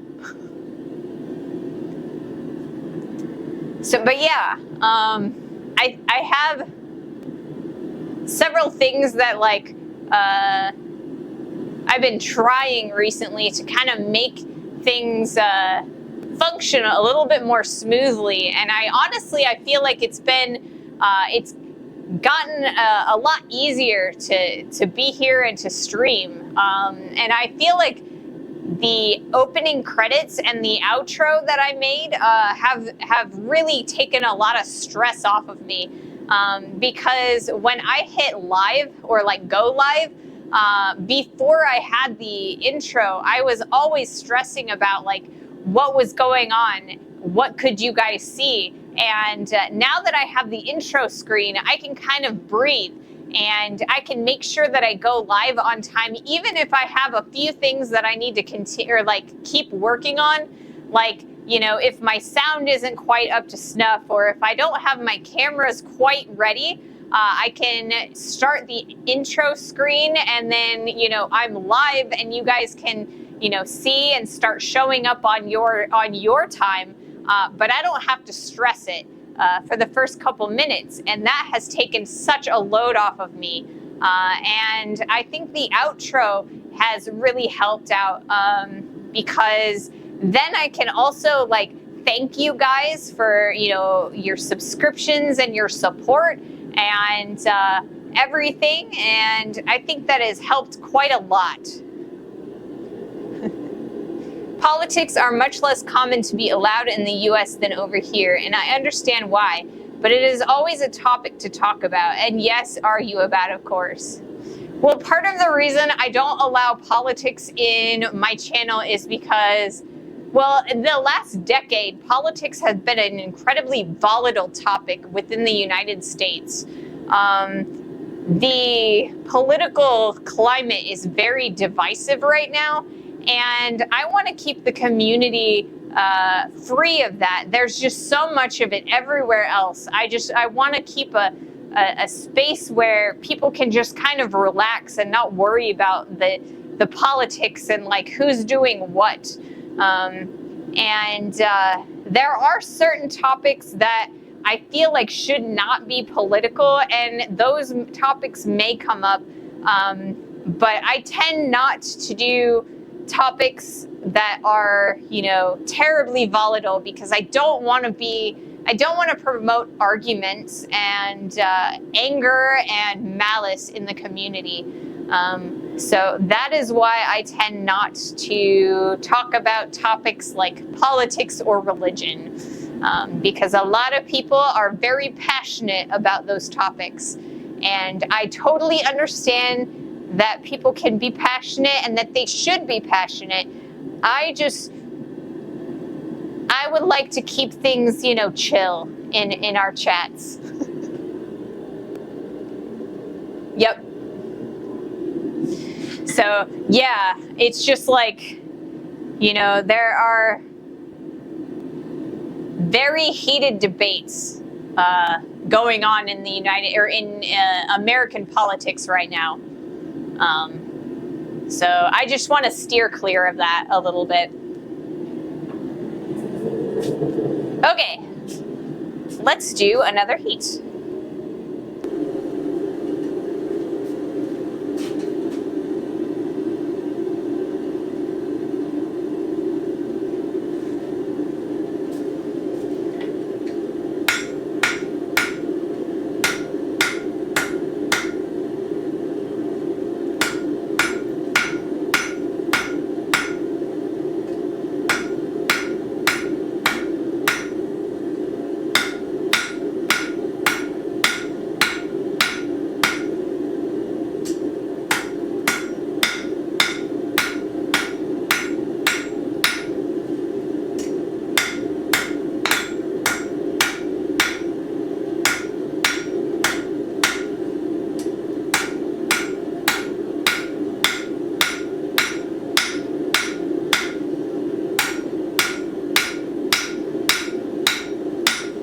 Okay, so it looks like we've got plenty of,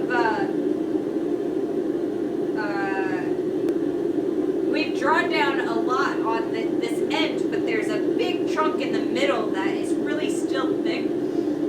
So we're really going to start focusing on this area right here to kind of continue that taper so that it's all nice and evenly dispersed throughout the entire piece of material. I think it's a little bit short for what we were trying to go for right now. I think we'd actually get a really squat paper clip. So we're going to try and see if we can't get a little bit more length going.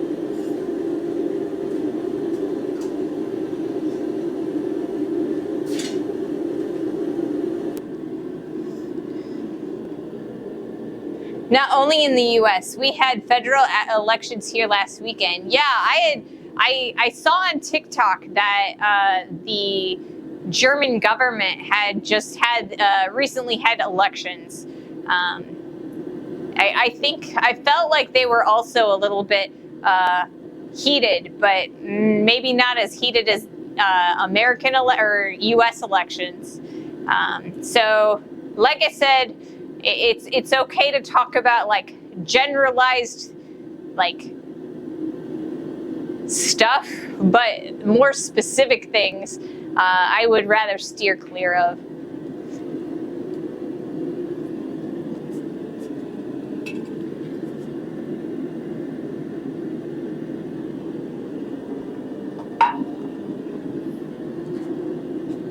But yeah.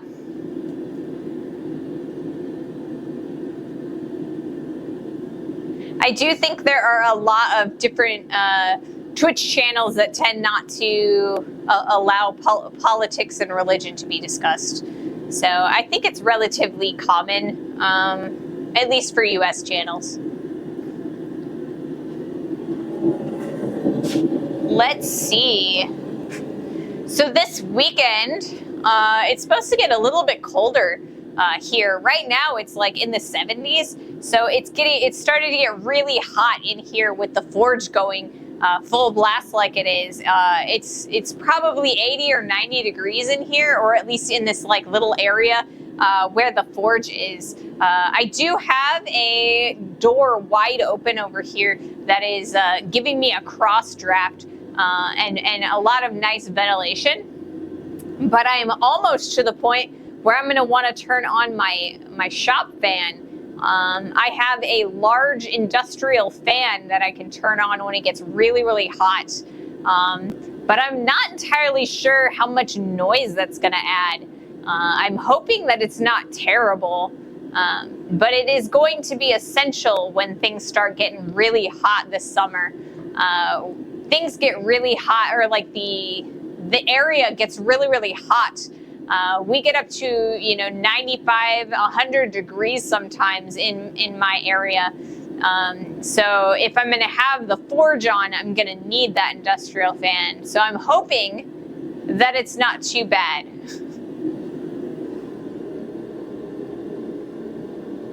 Your channel, your rules, enough said. Yeah.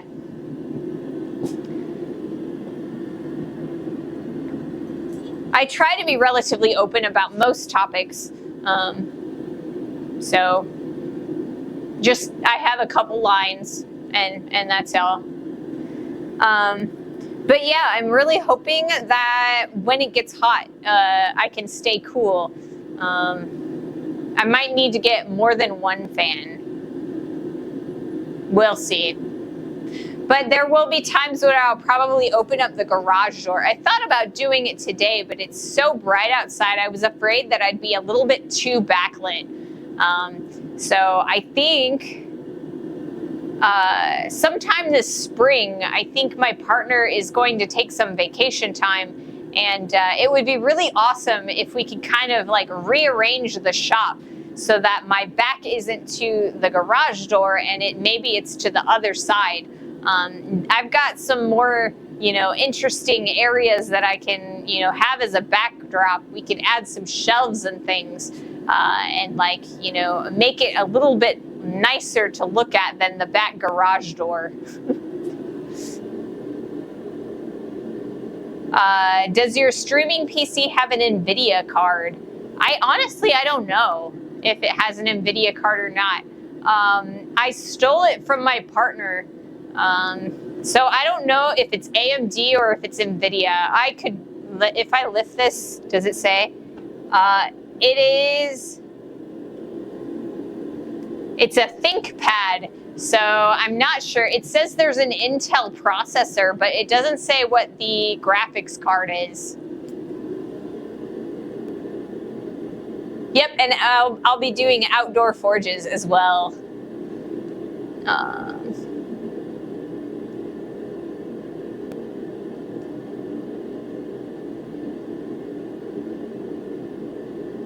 Are those glass windows you can pretty cheaply film and cut some of the brightness and the heat? I think it's actually like, if I'm not mistaken, I believe it is I think it's a glass. So yeah, I could film it.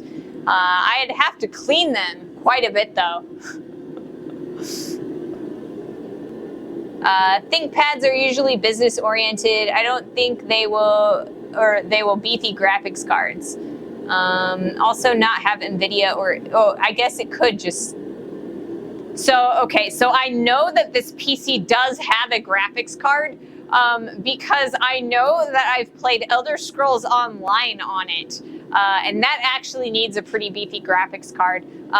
It was also designed for portable video editing, and that also needs a very beefy graphics card. So it does have a graphics card, and it is more than likely an AMD or an NVIDIA, but I'm not entirely sure which. I could go into the system manager and look, but it's kind of like, is that something that we need to do right now? What letter series is it? Again, I'm not entirely sure. I guess it's an Ultrabook, it says. Yeah, it's got a Intel Core i5. That's what it says underneath of my capture card. I don't know about ThinkPads, but HT business laptops you can get with different options. Yeah, my partner has a HP business laptop that is actually specifically built for video editing because my partner is a commercial production or in commercial production for our local television station. So they shoot and edit all of their spots on the laptops.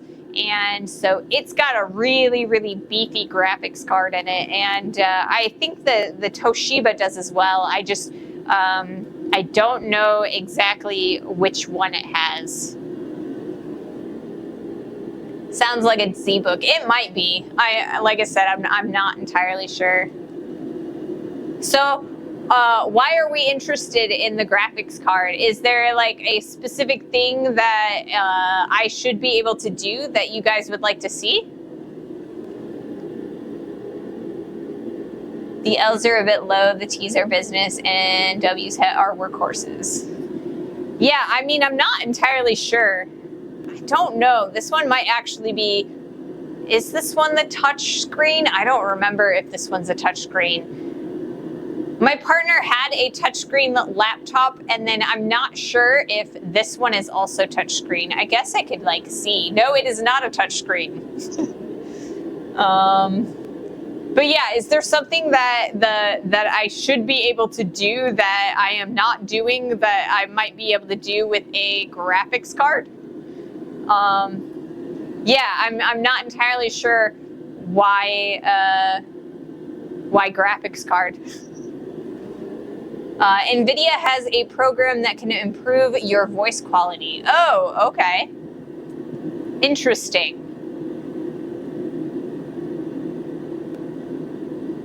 So like right now I am using a lav mic, and it has noise suppression, and so I have that turned on over here. But I don't have any noise suppression over there on the other camera. So maybe that's what you guys are talking about.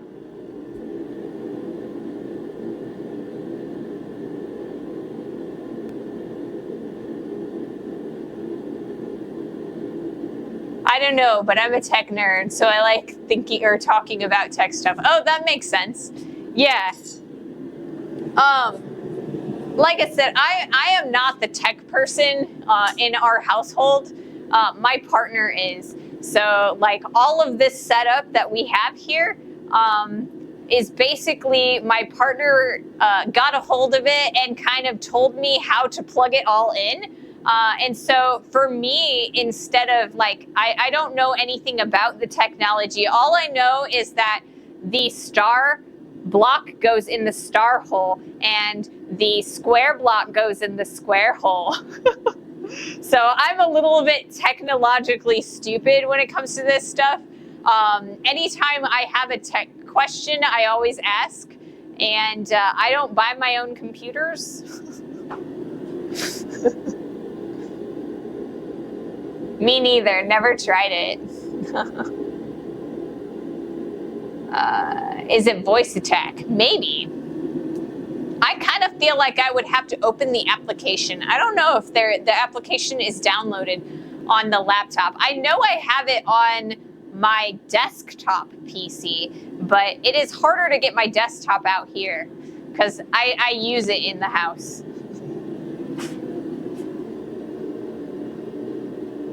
Okay, I'm gonna do another heat.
And I will be right back. Once again, I've forgotten to restart my clips. So I don't think I'm gonna get an actual video out of this.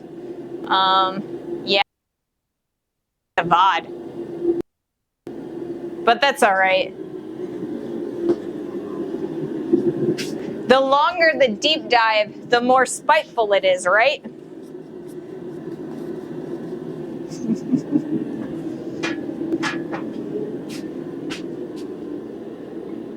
I use NVIDIA, but I am mute, so I do not need something like that, and I do not stream. Sorry, I use AMD.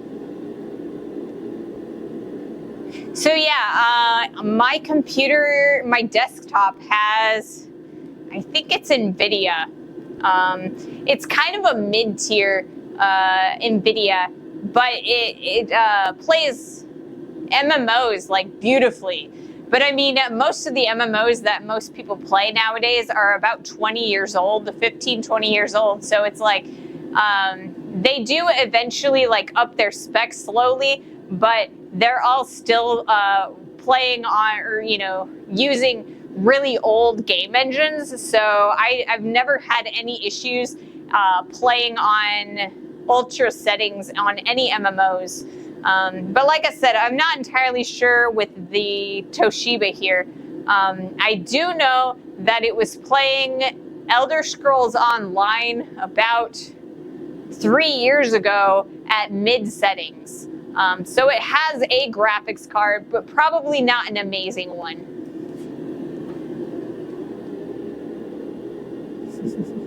Do not ask me which card. Yeah, I wouldn't be able to tell you which card either. I know how to go and get drivers when I need drivers for whatever reason, or updated drivers. My last desktop would actually, for whatever reason, if it overheated, it would like lose the connection from the graphics card to the drivers. And so it would overheat, shut down all of the screens, and then I'd have to restart the computer and then reinstall the drivers for the graphics card. And it went kaput eventually, and so that's why I ended up getting my last desktop.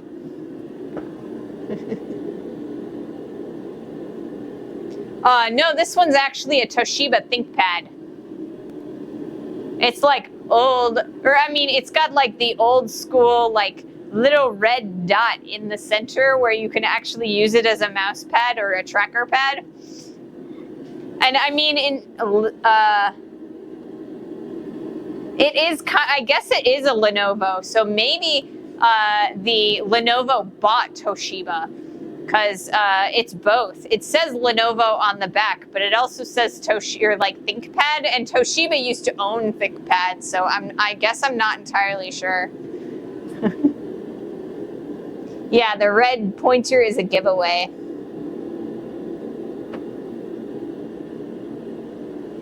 IBM owned ThinkPad.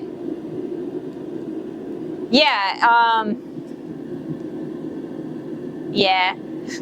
I like I said, I'm not amazingly like savvy or tech savvy, so it's just kind of like whatever equipment was kind of thrown at me when I said I wanted to start streaming. At least I'm not streaming on this anymore. That's an improvement, right?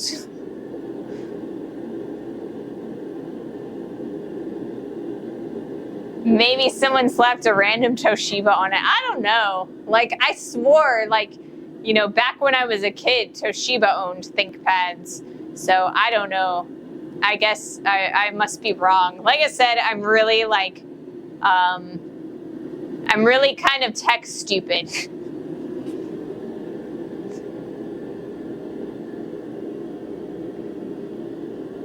No, back then, ThinkPads came from IBM.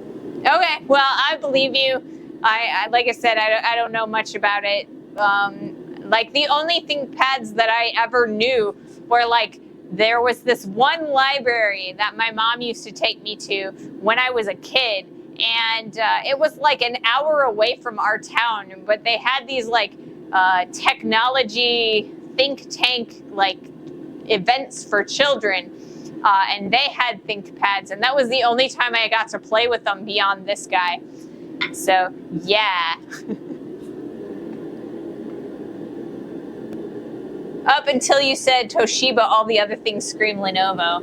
Yeah, so it does say Lenovo on the lid. Like, on the back of the screen, it says Lenovo. So you're right, and I'm not. I don't know. So many merges and whatnot. Hey, Dark. Welcome in. I'm going to do another heat real fast. Oh wow, we are like way long today. We've been streaming for 2 hours and 20 minutes. I have lost track of time.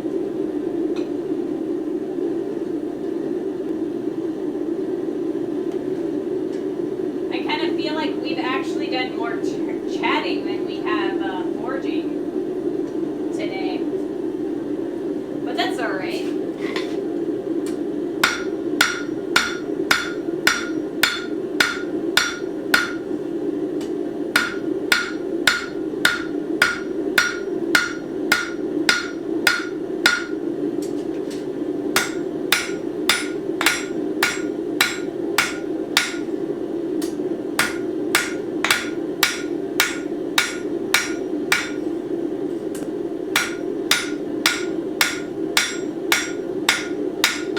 Okay, I think I'm gonna flip this guy around and we're gonna continue focusing on the middle, but I think that the middle is starting, or like the fat middle is starting to go that direction. So we're gonna start tapering out this way.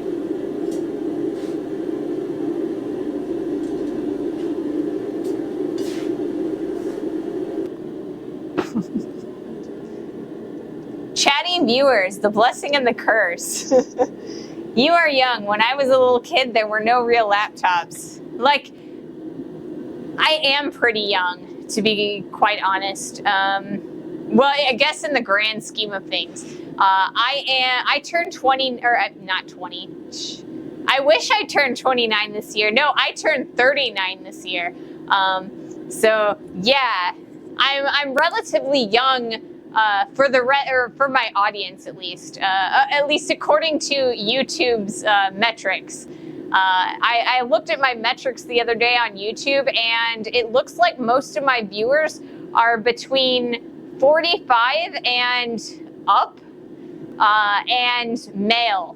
And that's not really surprising to me. Most people who are into blacksmithing or like watching blacksmithing are in that demographic. And I know that I also have some female viewers around, but I feel like I have more male viewers than female viewers. So I appreciate each and every one of you, though. You would have guessed I was younger? Yeah, I look really young, but I am a lot older than I look. Yeah, I'm almost... I'm pushing 40 now, and that's a scary thought. But I mean, if in the grand scheme of things, 40 is like still relatively young. It's like middle age, right? I've got another half of my life to go, hopefully.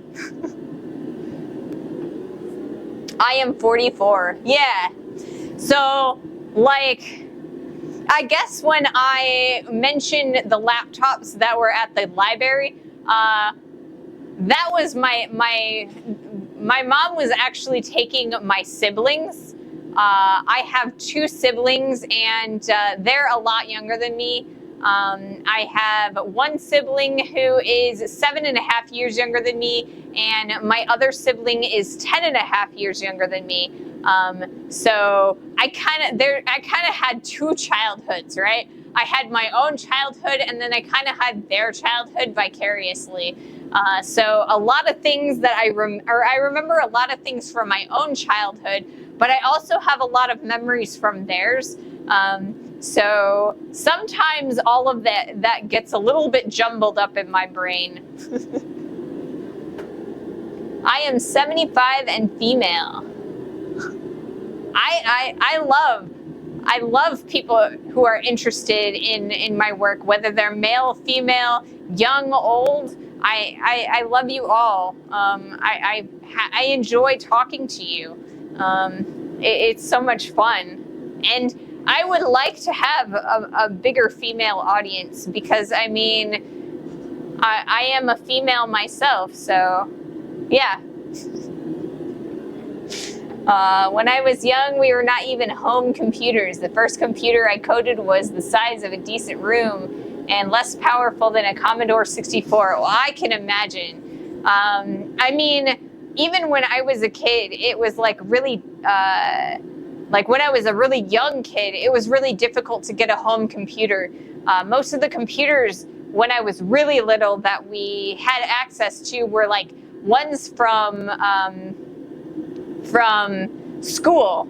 I know that my mom actually had a computer when I was really, really young, but it was because she was a secretary for a halfway house. So they had gotten a computer, and it was a fancy newfangled contraption, and it was really interesting learning how to use it. It had DOS prompts and everything.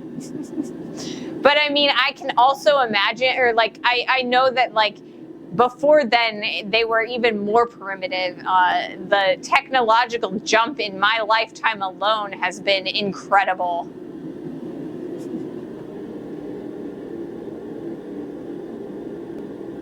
Just telling you, do not have only a male audience, a VIC 20 or so.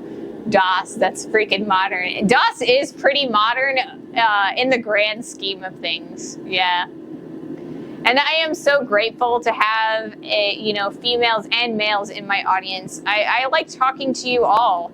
But I mean, I would like to see more people or more females who would be interested in learning blacksmithing, because you know what? Blacksmithing is not just a male-dominated, art form. It can be a female-oriented art form. I mean, the Abana, or like one of the Abana board members is a female. We're out there.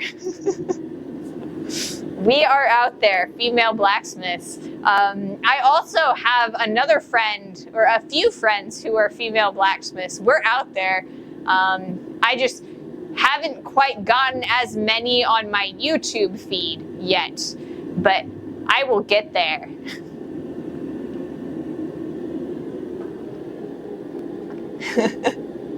Unix is older. I use a Unix-based machine. Ooh, I don't know that I am familiar with Unix. I know that Linux is a thing, and I've used a Linux machine before, but that's relatively modern too, I kind of feel like. Yep. I am not a blacksmith, I am a farmer. I do bang on hot metal sometimes, though. Yeah. Banging on hot metal as a farmer is probably, something that would happen.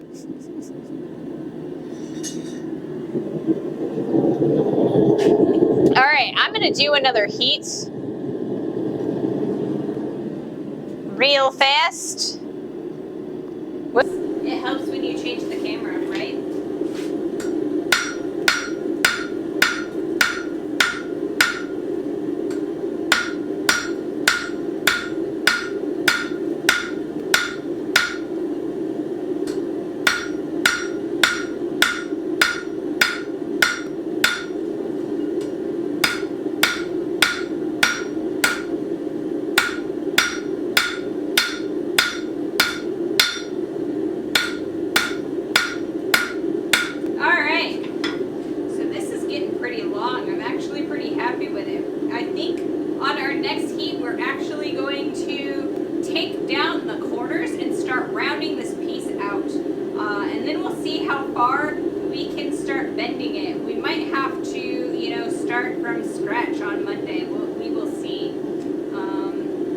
But yeah, we're going to see how far we can bend this into a paperclip shape soon. Maybe 2 heats, maybe 3, I don't know.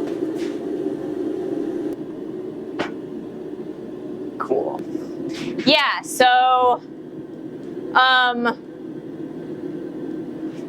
I am a little bit on the beholden to my my propane tank, because it is starting to freeze over a little bit. And if it does freeze over, I will probably end the stream, but it looks like it's still going pretty strong. We should be able to get a couple more heats out of that.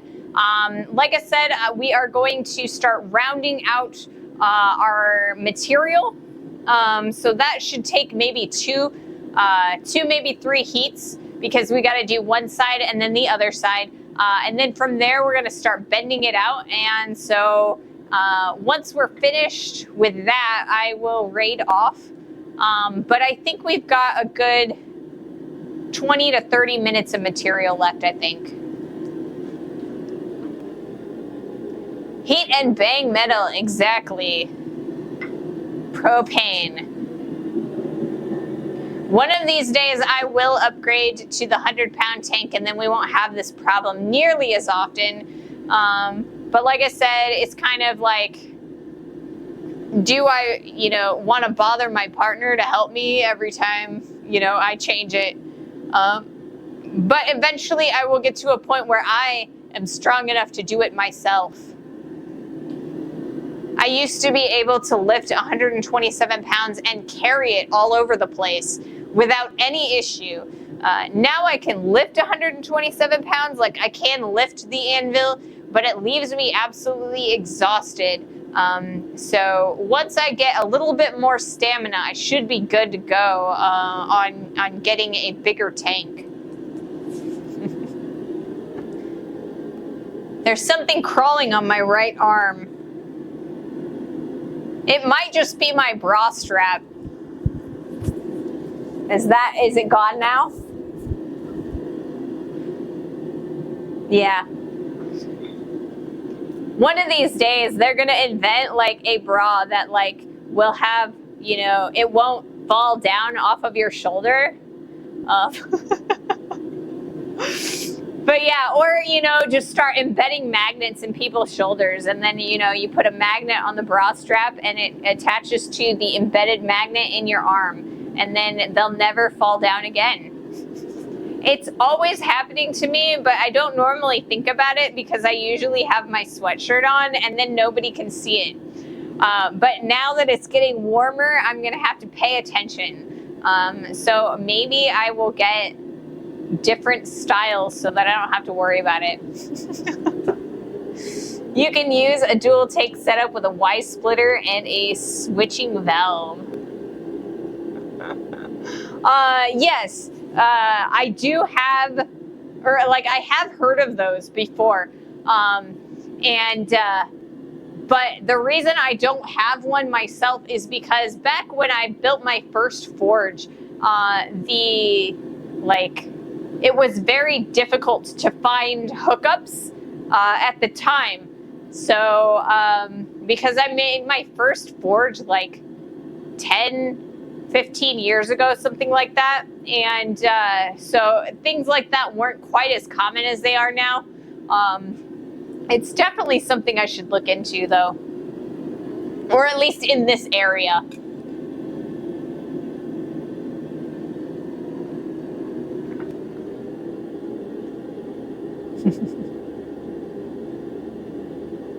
Yep, no need for lifting tanks. Yep. Come on, heat and bang. Yep.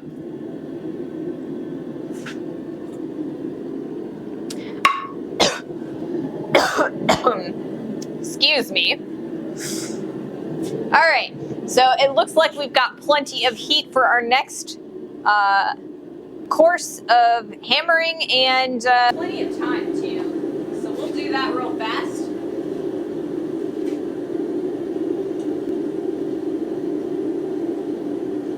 Man, my water went down the wrong pipe, and now I feel like I got a cough.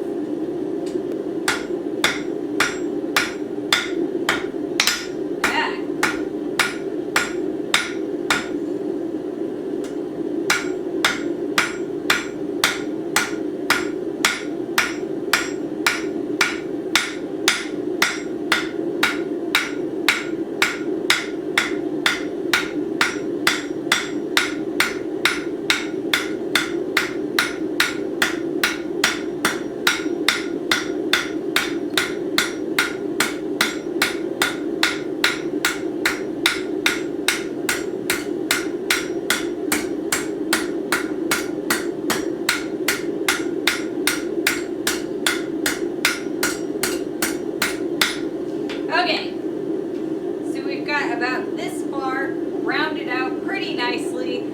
So now we're going to turn this guy around and round out those corners on our next heat.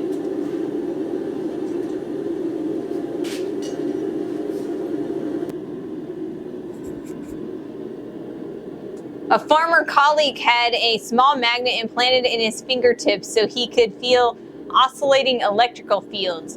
Might potentially be a somewhat nerdy thing to do. Yeah, it kind of would be.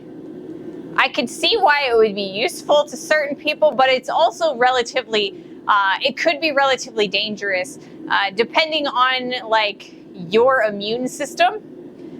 It also makes it very difficult to get through security at like airports and stuff. You know, they send you through the metal detector, and if you've got metal embedded in your skin, it's like, I got a magnet in my skin, and it's like, you know, then they're gonna like take out their little wands and yeah. Hey, Yankee. Thank you so much for the raid. Welcome in, guys.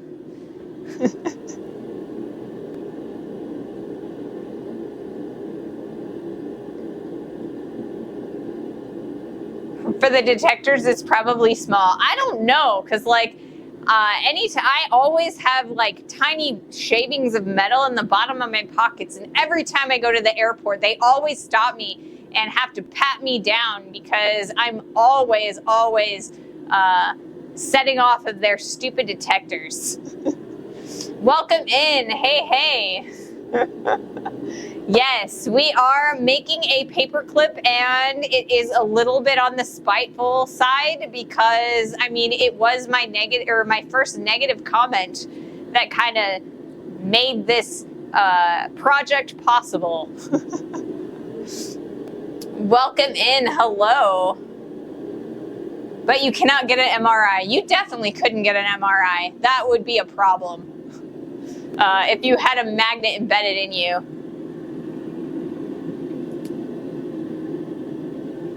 So I used to have a mentor when I was at Signet, the jewelry store, and he told me that when he died, he was going to have his body cremated, and then all of the gold from his lungs, he was going to have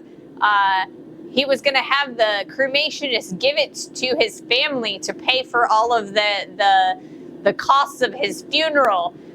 Because he was convinced that he had that much gold in his lungs. What was the comment? So on my straight bottle opener, I got a comment that said, what did it say exactly? It said,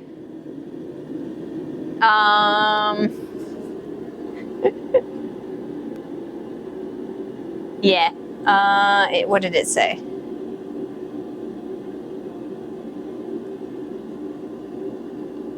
I'm on the ad now, so nobody can hear me.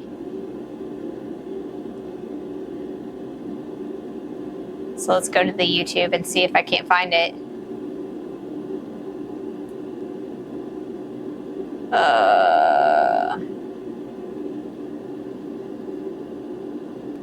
My videos. I don't even know how far back it is. Anyway, it said,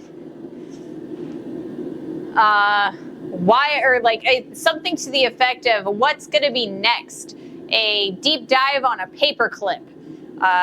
And because they were kind of like, why do we need a deep dive on a bottle opener?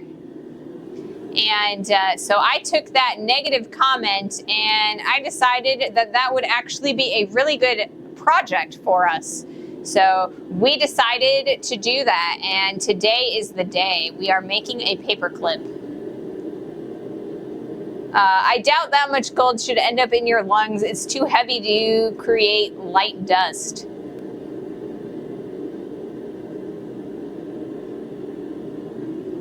Yeah, so the comment was, why are you going or doing an in-depth video on a bottle opener? What's next? An in-depth video on how to make a paperclip? And I thought that that would actually be a relatively fun challenge to do. So I decided that challenge accepted, and here we are. We are doing a paperclip today. we're almost done. We're just rounding out the edges, and then we're going to bend it over into the shape of a paperclip. I'm not entirely sure how well it's going to go, because I kind of feel like the length of steel is a little bit on the short side to create a full paperclip. I doubt that much gold would end up in the lungs. It's too heavy to create a light dust. I have never heard of there being a typical risk for jewelers. Glass lungs were a problem for opticians before automatic grinding machines. It was more of a joke, really. But I do know that I frequently came home with gold embedded in my shoes and in my clothes. So, like, every once in a while, I'd come home and I'd look at the little treads in my shoes, and there would be like a chunk of gold that I had sawed off of a ring for a sizing or like whatever.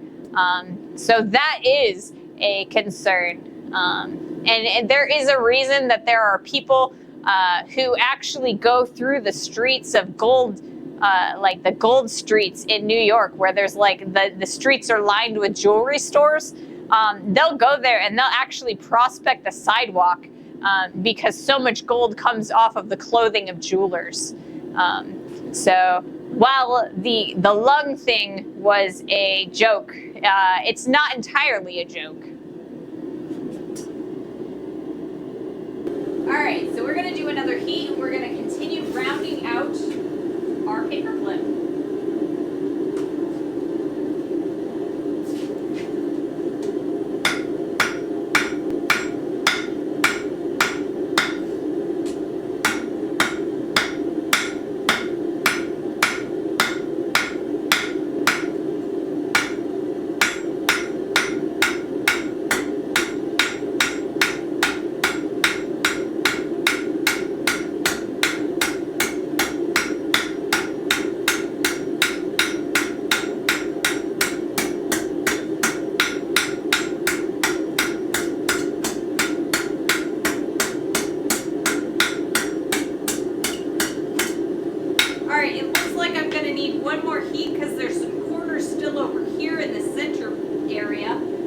Once that's done, we will start bending it into the shape of a paperclip. And we should be almost done. It's going to be a really thick paperclip though. Really big.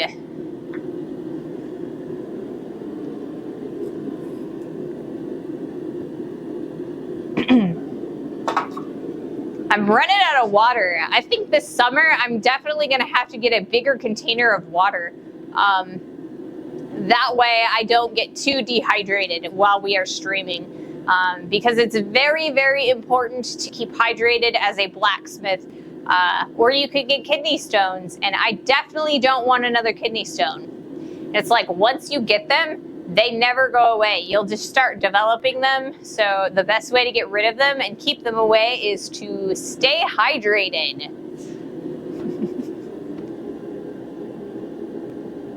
Yes, it is a clip for massive papers. Get yourself a big gulp or two. Exactly. I do have like several that are huge that I will definitely, I have like an old Nalgene. I need to go and dig it out. Back from when I got my kidney stones the first time. Yeah, that was not pleasant, but that was like, I was young and cavalier, and I drank soda out in the shop instead of water. And that was a horrible mistake. Don't do that. Kidney stones are painful, so painful. But yeah. Keep hydrated. That way you don't develop them. And also keep it, you know, keep down the soda drinking. Because just drinking too much soda can develop them, even if you're not dehydrated. I had a friend who's nicknamed Query because the number of stones he had. I can imagine. Yeah. Quarry. Like I've gotten several throughout the years, but anytime I like feel them brewing, I just start chugging water, like non-stop, and eventually they go away. And while it is painful, it's a lot better to get rid of them while they're small than to let them get big. So lots and lots of water, lots and lots of cranberry juice. All right, one more heat.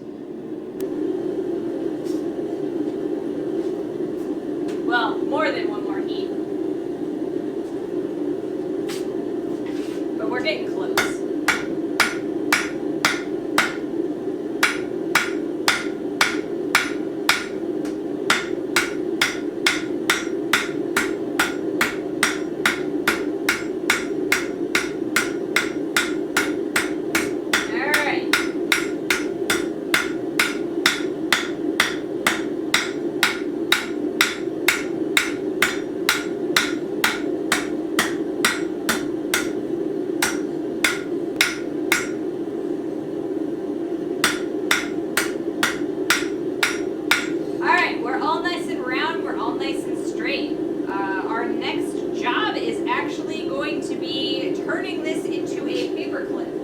So I have the tiniest little paperclip that you guys probably can't see, even with the close-up camera, and I'm going to use this guy to kind of make sure that I get the shape correct.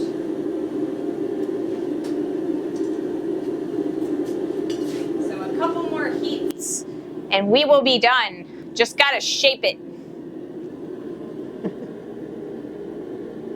Thanks for the lurk, Dark.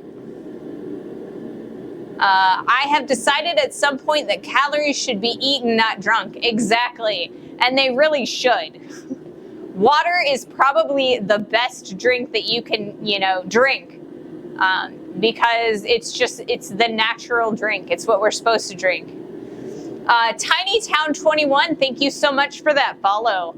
I greatly appreciate that. I have seen a huge military man cry while pissing. I have also heard from a female doctor that when men have kidney stones, they know what it's like to give birth. I see Clippy. I'm glad you can see the paperclip. It is really, really small. I kind of found it in, some paperwork. And I had it in my cup holder in my truck for a really long time. But I knew it was there, so I grabbed it so that we could kind of, have an example for what we were trying to do. But yeah, I don't know. I have heard that it is much worse for a man to have a kidney stone than a female. But I honestly, I don't know. I do know that my own kidney stones were the worst pain that I have ever experienced in my life. And I have broken bones. So, I mean, there's that. They hurt a lot.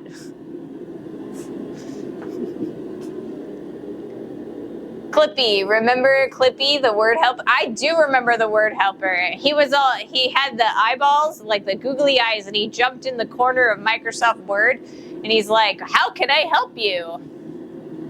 I kind of miss Clippy, but I kind of feel like they got rid of him because he was too cartoonish, and they wanted to modernize Microsoft Word. That's around the time that I switched to using OpenOffice instead. Because it's also the time where they started wanting a subscription fee for Microsoft Word. Yeah, ever so irritating. I don't know. I thought it was cute and endearing. It looks like you are trying to heat up some metal. Do you need help? Exactly. Exactly. All right. So it is all nice and hot, and we are going to start bending that. So I've got my paper clip here on the anvil, and we're going to see if we can actually bend it around. This might be a challenge. We might not have enough material, but we're gonna try it anyway. Trying it anyway. Okay. Let's see. We'll start here.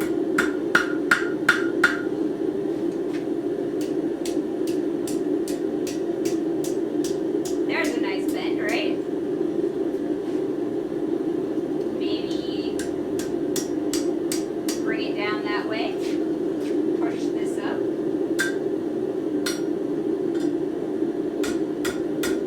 Because we want this section to be straight. Real nice and straight. Okay. So we've got that bend. And this actually might work a little bit better for the interior bend, maybe. So if I do this, then we'll kind of make it a little bit skinnier. And then now we've got the interior bend. And that might actually be a little bit long. So maybe it'll be the exterior bend. We'll kind of see as we continue working. So I'm going to turn this around. And I'm going to grab a different set of tongs, because these are going to be a little bit easier to use, like this maybe. And I'm going to put it back in just like so.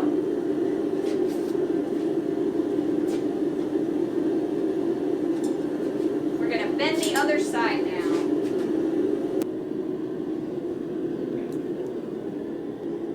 I would guess that the piece might not be long enough yet. Yeah, it doesn't look long enough to me yet either. So I think, like, I'm gonna do my best to make it paperclip shaped. But I think what's gonna happen is it's gonna be a really short, really fat paperclip because of the size of the material and the length of it. But we might actually, like, kind of, we might have to do this again on Monday, and we'll make it a little bit easier and better on Monday. I've never made a paperclip before, so I wasn't sure how long a material I wanted.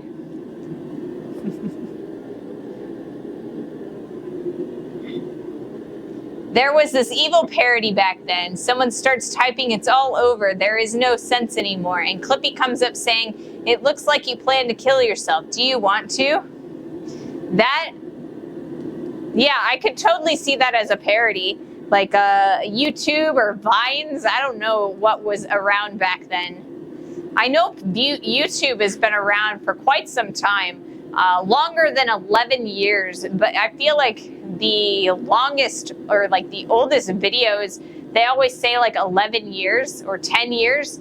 And I feel like a lot of them are actually older than that. So I think, yeah. I think YouTube's probably getting on to 20 years old by this point. Did I hear short and fat? You're talking about me again. I don't know. I'm talking about my paperclip.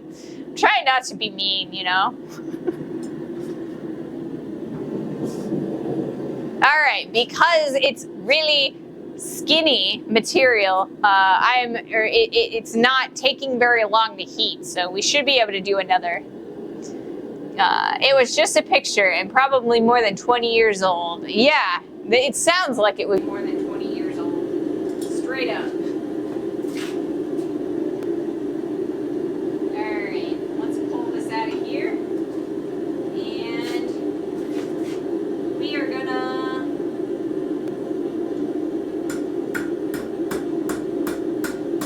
start bending this one too.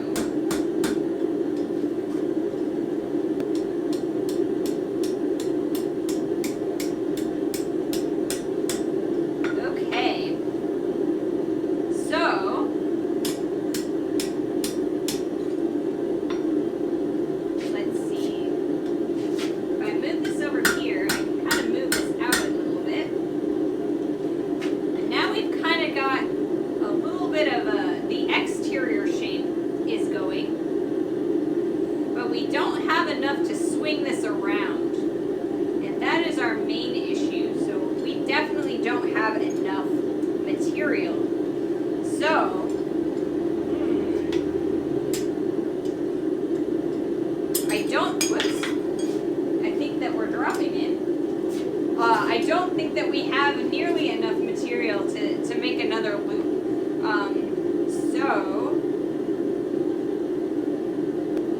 maybe if I make this side a little bit shorter, we might be able to get it around again.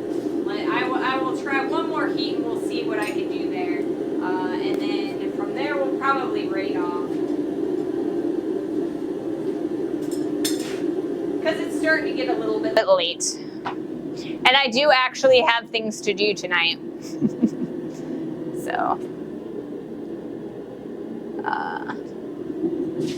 Yeah, unfortunately, I do have things I gotta do tonight.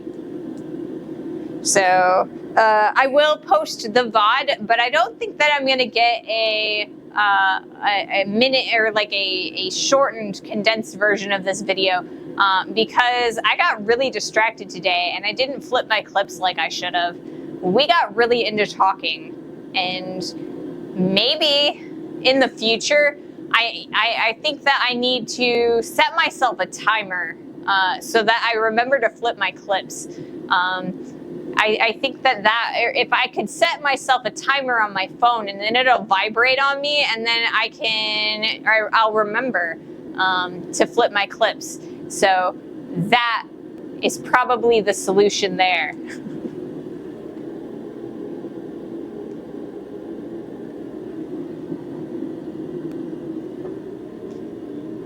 But yeah, so is there anybody that you are streaming right now that you guys would like to raid? I am taking suggestions. Otherwise, I will, come up with somebody myself, and we might find any number of different crafters. So yeah, let me know if you guys have any interesting streamer friends that you'd like to raid to.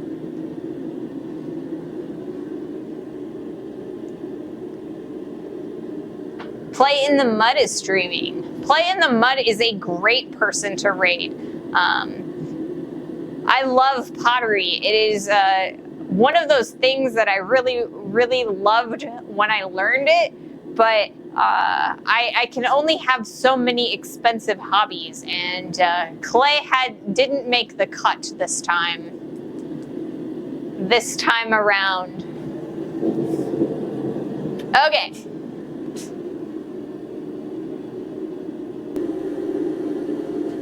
We are approaching midnight, so it's time to raid a bed. Oh, that makes sense. That makes a lot of sense.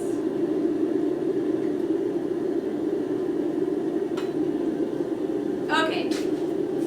So I'm going to take this over here. And we're going to kind of, or maybe not, we're going to try and shorten this up, but it's not going to function correctly for me. So let's do it this way.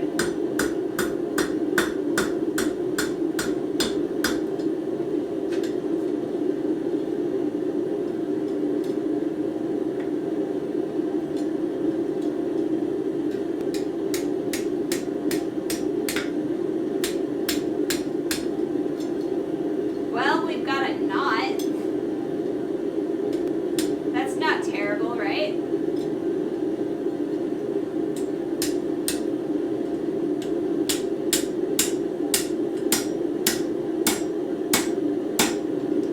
We can kind of like work with that a little bit.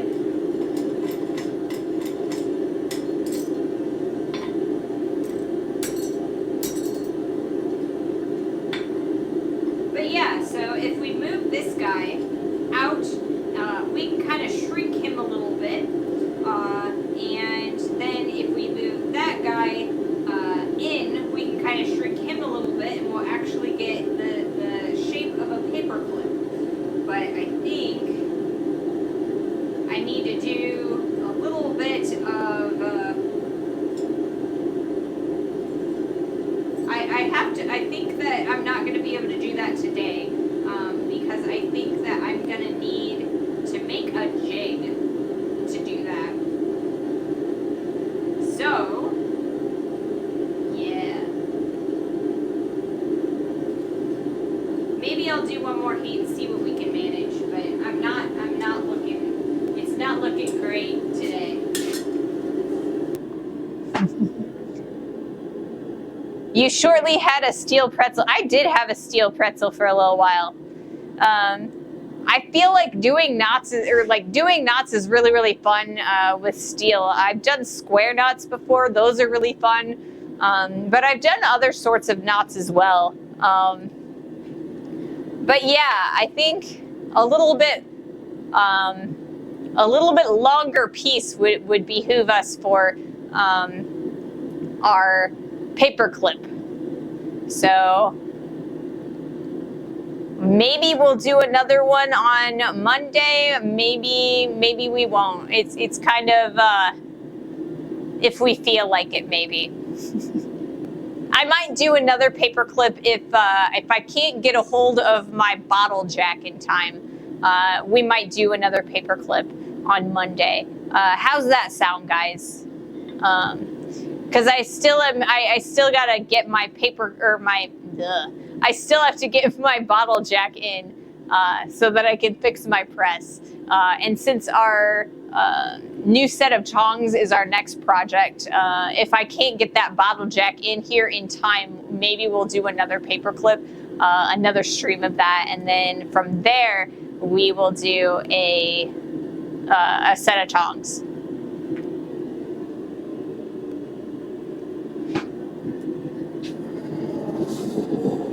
Okay. A little bit longer on those because the back end is still a little on the cold. Oh wait, we're good now. It's so thin that it does not take long to heat. Let's see what I can get.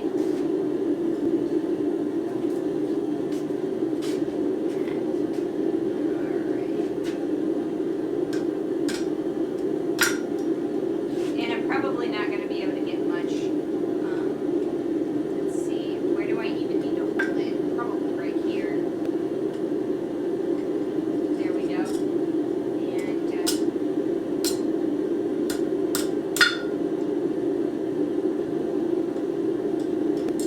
And then we can grab it on this side over here. Kind of.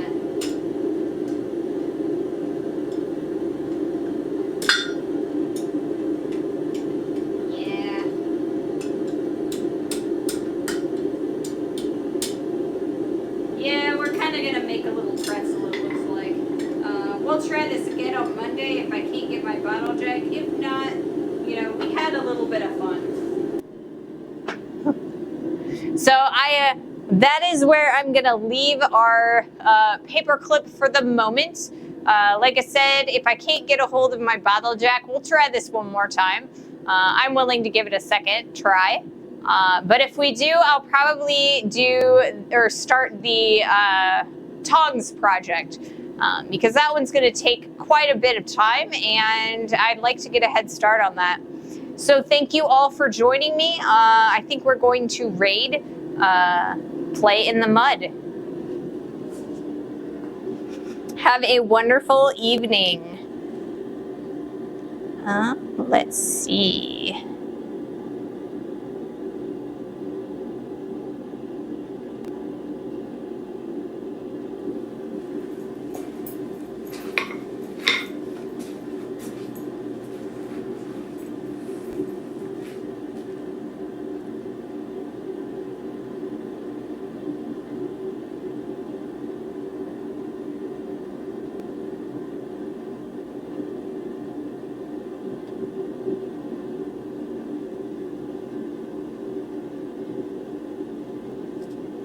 Oops. Maybe if I could type, that would work. Awesome.